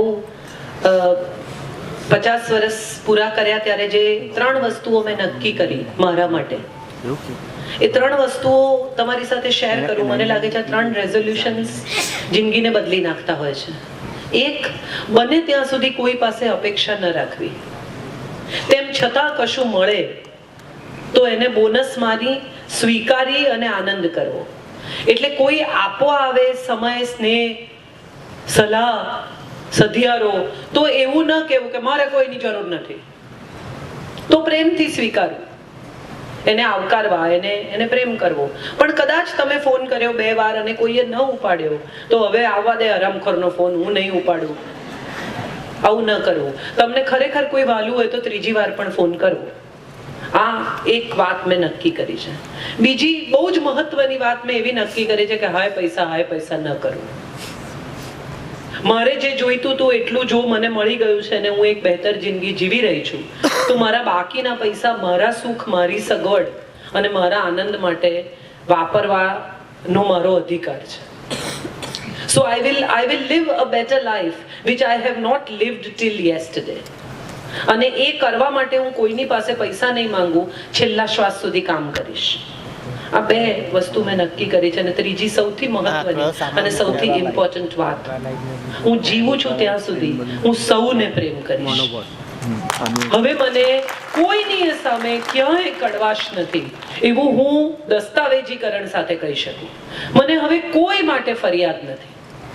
મેં ધીરે મારી જાતને એટલી ફિલ્ટર કરી છે કે મને એવું લાગે છે કે બધા જ મજામાં છે અને હુંય મજામાં છું. કોણે શું કર્યું હતું મને હવે તો ઘણી આ છેલ્લા 1 વર્ષ પછી જે આ રેઝોલ્યુશન કર્યું ને મેં નક્કી કર્યું એ પછી મને હવે યાદ નથી આવતું. મને કોઈ એવું કહે ને કે ફલાણે દિવસે શું થયેલું, પેલા ભાઈ સાથે તારે ઝઘડો થયેલો, તો મને એમ થાય શું થયું હતું યાર, મને યાદ નથી આવતું. તમારું મગજ પણ એટલું અદ્ભુત ટેવાય છે કે કડવી વસ્તુઓને ડિલીટ કરવા માંડે છે કે તાર નથી જોઈતું ને, ચલ ખાના ખાલી કર. તમે જે મિનિટે નક્કી કરો છો કે આ કચરો ફેંકવાનો છે એ મિનિટે તમારું મગજ તરત એ આજ્ઞાનો અમલ કરે છે. મને એટલી બધી કડવી વાતો હવે યાદ જ નથી. એ પ્રસંગ, એ જગ્યા અને ઉત્તમ પ્રસંગો યાદ છે કે ફલાણા વખતે કેવી મજા કરેલી, ફલાણાની સાથે કેટલો આનંદ આવેલો. તો I think I am ready to go to God now. I am cleaning myself. જ્યાં જવાનું છે એને જેટલા ક્લીન મોકલેલા એટલા નહીં તો પ્રમાણમાં થોડા તો ક્લીન થઈને જઈએ યાર. એને તો કેવા સાફ કોરી સ્લેટ જેવા મોકલેલા, પણ કોરી સ્લેટ નથી લઈ જઈ શકતા તો એ જેટલા લીટા કર્યા છે એટલા તો લૂછીએ. બહુ ઓછા લોકોને સ્લેટ હવે તો વાપરવાની ખબર હશે, પણ આમ થૂકીને સાફ કરતા હતા જો યાદ હોય તો. Let's clean it. ધીરે ધીરે ધીરે ધીરે સ્વયંને ફિલ્ટર કરવી એ 50 વર્ષ પછીની ઉત્તમ જિંદગી છે. ડબલ ફિલ્ટર, ટ્રિપલ ફિલ્ટર, બધા સિંગ તેલ વાપરો છો એવી હવે લાઈફ ફિલ્ટર કરીએ. નકામું બધું ગાળી નાખીએ અને કામનું રહેવા દઈએ. માણસો પણ, સ્મૃતિ પણ, બધું જ. It's a nice way of living. અને પછી ધીમે ધીમે તમારી આજુબાજુ શાંતિનો એક વિચિત્ર ઓરા થઈ જશે. એ શાંતિ ભંગ કરીને કોઈ અંદર આવી જ નહીં શકે. ઇટ્સ લાઈક અ કવચ અરાઉન્ડ યુ. તમે નક્કી કરી લો કે હવે આનાથી વધારે મારે ગુસ્સે નથી થવું, તો તમને કોઈ ગુસ્સે કરી જ નહીં શકે. એમ ગ્લાસ તૂટી ગયો, હા તને વાગ્યું નથી ને, ચાલ ખસી જજો, આવું થશે. પણ આ પ્રેક્ટિસની વાત છે. એક બહુ સરસ વાર્તા તમને કહું, બહુ મજા આવશે. એક માણસ એક દિવસ બજારમાં તીર મારતો હતો અને પ્રેક્ટિસ કરતો હતો. એને માથા ઉપર કોઈક એનો સાથીદાર હતો, એને પહેલા એપલ મૂક્યું ને એપલ પછી નાનકડું બોર મૂક્યું ને બોર પછી એનાથી નાનું દ્રાક્ષ મૂકીને અને બધામાં વીંધે. ટોળું ભેગું થઈ ગયેલું, લોકો તાળીઓ પાડે અને એક માણસ જે દૂર ઊભો તો એ વારે વારે કયા કરે કે it is a matter of practice. બીજી વખત એને કર્યું તો પેલા કહો it is a matter of practice. એટલે ટોળામાંથી એક માણસ એની પાસે ગયો અને એને કહ્યું કે આ તું શું વારે વારે ઇટ ઇઝ અ મેટર, આ કેવી અદ્ભુત તીરંદાજી કરે છે યાર, તું એના વખાણ કર. તો કે no, it's a matter of practice. એટલે તીરંદાજ પેલા માણસ પાસે ગયો અને એને પૂછ્યું કે શું કે છે તું. એટલે એ માણસે કહ્યું કે જો આટલી નાના કાણાની બોટલ છે એમાં હું તેલ ભરું છું, તું જો એક ટીપું બહાર નહીં પડે. એને કરી બતાવ્યું. એટલે તીરંદાજે એને કહ્યું કે યાર આ તો જોરદાર પ્રેક્ટિસ છે. માણસે કહ્યું કરેક્ટ, તમે જેની પ્રેક્ટિસ કર્યા જ કરો એ તમને આવડી જાય. હું તેલ વેચું છું માટે હું આ કરી શકું છું. તમે જો શાંતિની પ્રેક્ટિસ કર્યા જ કરશો તો તમને શાંતિ આવડી જશે. તમે જો માફ કરવાની પ્રેક્ટિસ કર્યા જ કરશો તો તમને માફ કરતા આવડી જશે. It is a matter of practice. And once you do it you start enjoying it. હાજી,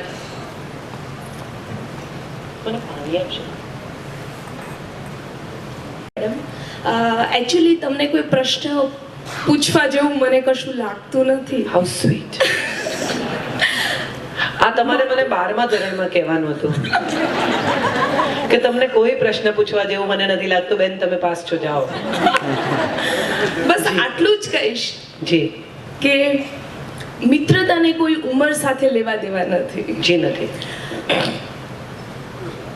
તમે મારા મિત્ર છો એવું મને ફીલ થાય છે આજ સુધી. How sweet is that. હું ઋણી છું. Thank you so much. એટલે ઘણા બધા પ્રશ્નો થયા, મેં સાંભળ્યા તમારા. આપણે પ્રશ્ન સુધી સીમિત રહીશું. એટલે એક પ્રશ્ન કૃષ્ણનો, દ્રૌપદી, રાધા, કુરુક્ષેત્ર, તો મને અચાનક રામ યાદ આવી ગયા. જી. એટલે બેન થોડું ટૂંકું અને સવાલ શું છે તમારો? મર્યાદાની વાત આવે ત્યારે સ્ત્રીઓની વાત વધારે થતી હોય છે. જી. તો રામને મર્યાદા પુરુષોત્તમ કઈ રીતે કહ્યા? તમારા શું વ્યૂ છે? કારણ કે એમણે જે કંઈ કર્યું તે મર્યાદામાં રહીને કર્યું, હ્યુમન હોવાની મર્યાદામાં. તુલસી રામાયણમાં બહુ સરસ વાત એવી કહેવામાં આવી છે કે ઈશ્વરનો અવતાર હોવા છતાં રામ પોતાની મર્યાદામાં રહ્યા. રાજ્ય ધર્મ, પતિ ધર્મ, ક્ષત્રિય ધર્મ, દરેક જગ્યાએ એમણે પુત્ર ધર્મ, દરેક જગ્યાએ એમણે પોતાની મર્યાદા તોડી નથી, નિયમોનું પાલન કર્યું. જ્યારે કૃષ્ણએ બધા જ નિયમ તોડ્યા, સિદ્ધાંતોનું પાલન કર્યું. પ્રિન્સિપલ અને રૂલ આવા બે શબ્દો છે. સિદ્ધાંત મહત્વના છે, નિયમો તોડી શકાય. ભીષ્મ કદાચ પોતાની પ્રતિજ્ઞા તોડી શક્યા હોત, કારણ કે એટલી બધી મહત્વની નહોતી. હું હસ્તિનાપુરના સિંહાસન પર બેસીશ નહીં અને લગ્ન નહીં કરું, ઓકે, ત્યાં સુધી કરેક્ટ હતું, જ્યાં સુધી વિચિત્ર વીર્ય અને ચિત્રાંગત નહોતા. પણ જ્યારે કોઈ નહોતું ત્યારે એ પ્રતિજ્ઞા તોડી શકાય હોત, અને કૃષ્ણએ એ પ્રતિજ્ઞા તોડીને બતાવી. ન્યાસ્તિ શસ્ત્ર અયુધ્યમાન કહ્યું, યુદ્ધ નહીં કરું, શસ્ત્ર વિના આવીશ તારી સાથે. અને જ્યારે લાગ્યું કે અર્જુન મૃદુ યુદ્ધ કરે છે, આ કઈ દ્રોણને મારી શકશે નહીં, ગુરુ છે, આટલું બધું ચાહે છે, ભીષ્મ સામે લડી શકશે નહીં, ત્યારે રથનું પૈડું લઈને ઉતર્યા, રથાંગ પાણી થયા, પોતાનું ઉપવસ્ત્ર એનું ચિરાઈ ગયું અને પકડ્યા એના પગ અર્જુનને કહ્યું કે કરીશ્ય વચનમ તવ, રો હું કરીશ, તમે તમારી પ્રતિજ્ઞા ના તોડો. તો આ એગ્રેશન, આ અસર્ટિવનેસ, આ પોતાની જાતની વાત મનાવવાની અથવા પોતે જે કરી રહ્યા છે એમાં જે દ્રઢતાથી વિશ્વાસ છે એ કૃષ્ણ છે. અને એક ધોબીની વાત, એ ધોબી હતો કે નહીં, એનો ભાઈ હતો, એ કોણ હતું, એ શું કામ બોલ્યો, અને જો ધોબીની વાત એમણે સાંભળી અને રાજ્ય ધર્મ નિભાવ્યો તો પતિ ધર્મ ક્યાં ગયો? પ્રેગ્નન્ટ વાઇફને જે મૂકી આવે એ પતિ ધર્મ ક્યાં ગયો? પછી ભલે ગમે એટલું રડે, પણ ક્યાંક તો એ સ્ત્રી સાથે અન્યાય થયો છે. એટલે આવી નાની નાની મર્યાદાઓ જેણે પોતાના જીવનમાં નબળાઈ અથવા વીકનેસીસ અથવા સ્મોલ લિબર્ટીઝ સાથે જે જોડાયા આવી બાબતોમાં, એ કદાચ મર્યાદામાં રહ્યા માટે એ મર્યાદા પુરુષોત્તમ છે. અને જેણે પૂર્ણતાથી જીવનને માણ્યું, પૂર્ણતાથી સંપૂર્ણતાથી બીજાને સ્વીકાર્યા અને સંપૂર્ણતાથી જીવ્યા માટે પૂર્ણ પુરુષોત્તમ છે, એવું પુષ્ટિ કહે છે. જી,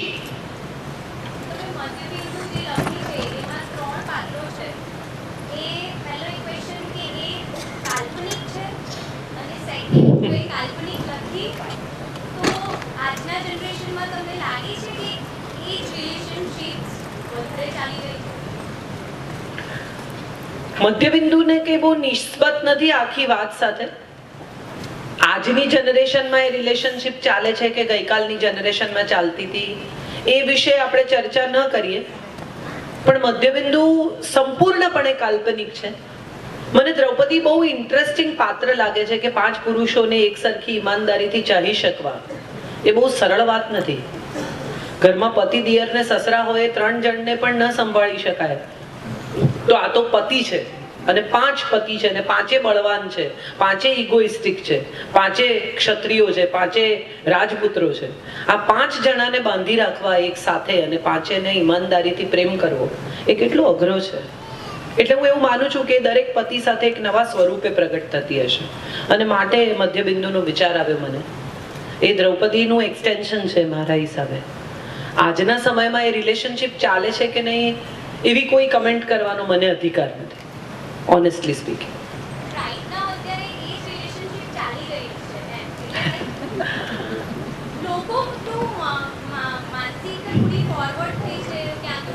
એને તમે ફોરવર્ડ કહો છો?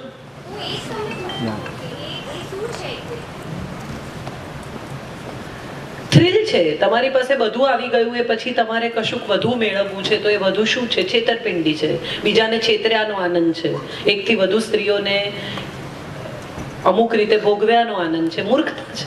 હું નથી માનતી કે કોઈને છેતરવા અથવા કોઈની સાથે અમુક પ્રકારના અફેર કરવા અથવા કોઈને દુઃખ પહોંચાડવું અથવા એક સ્ત્રીની પવિત્રતાને અથવા એક સ્ત્રીના પ્રેમને ખોટી રીતે એનો દુરુપયોગ કરવો એમાં ક્યાંય થ્રિલ છે કે એમાં ક્યાંય સુખ છે?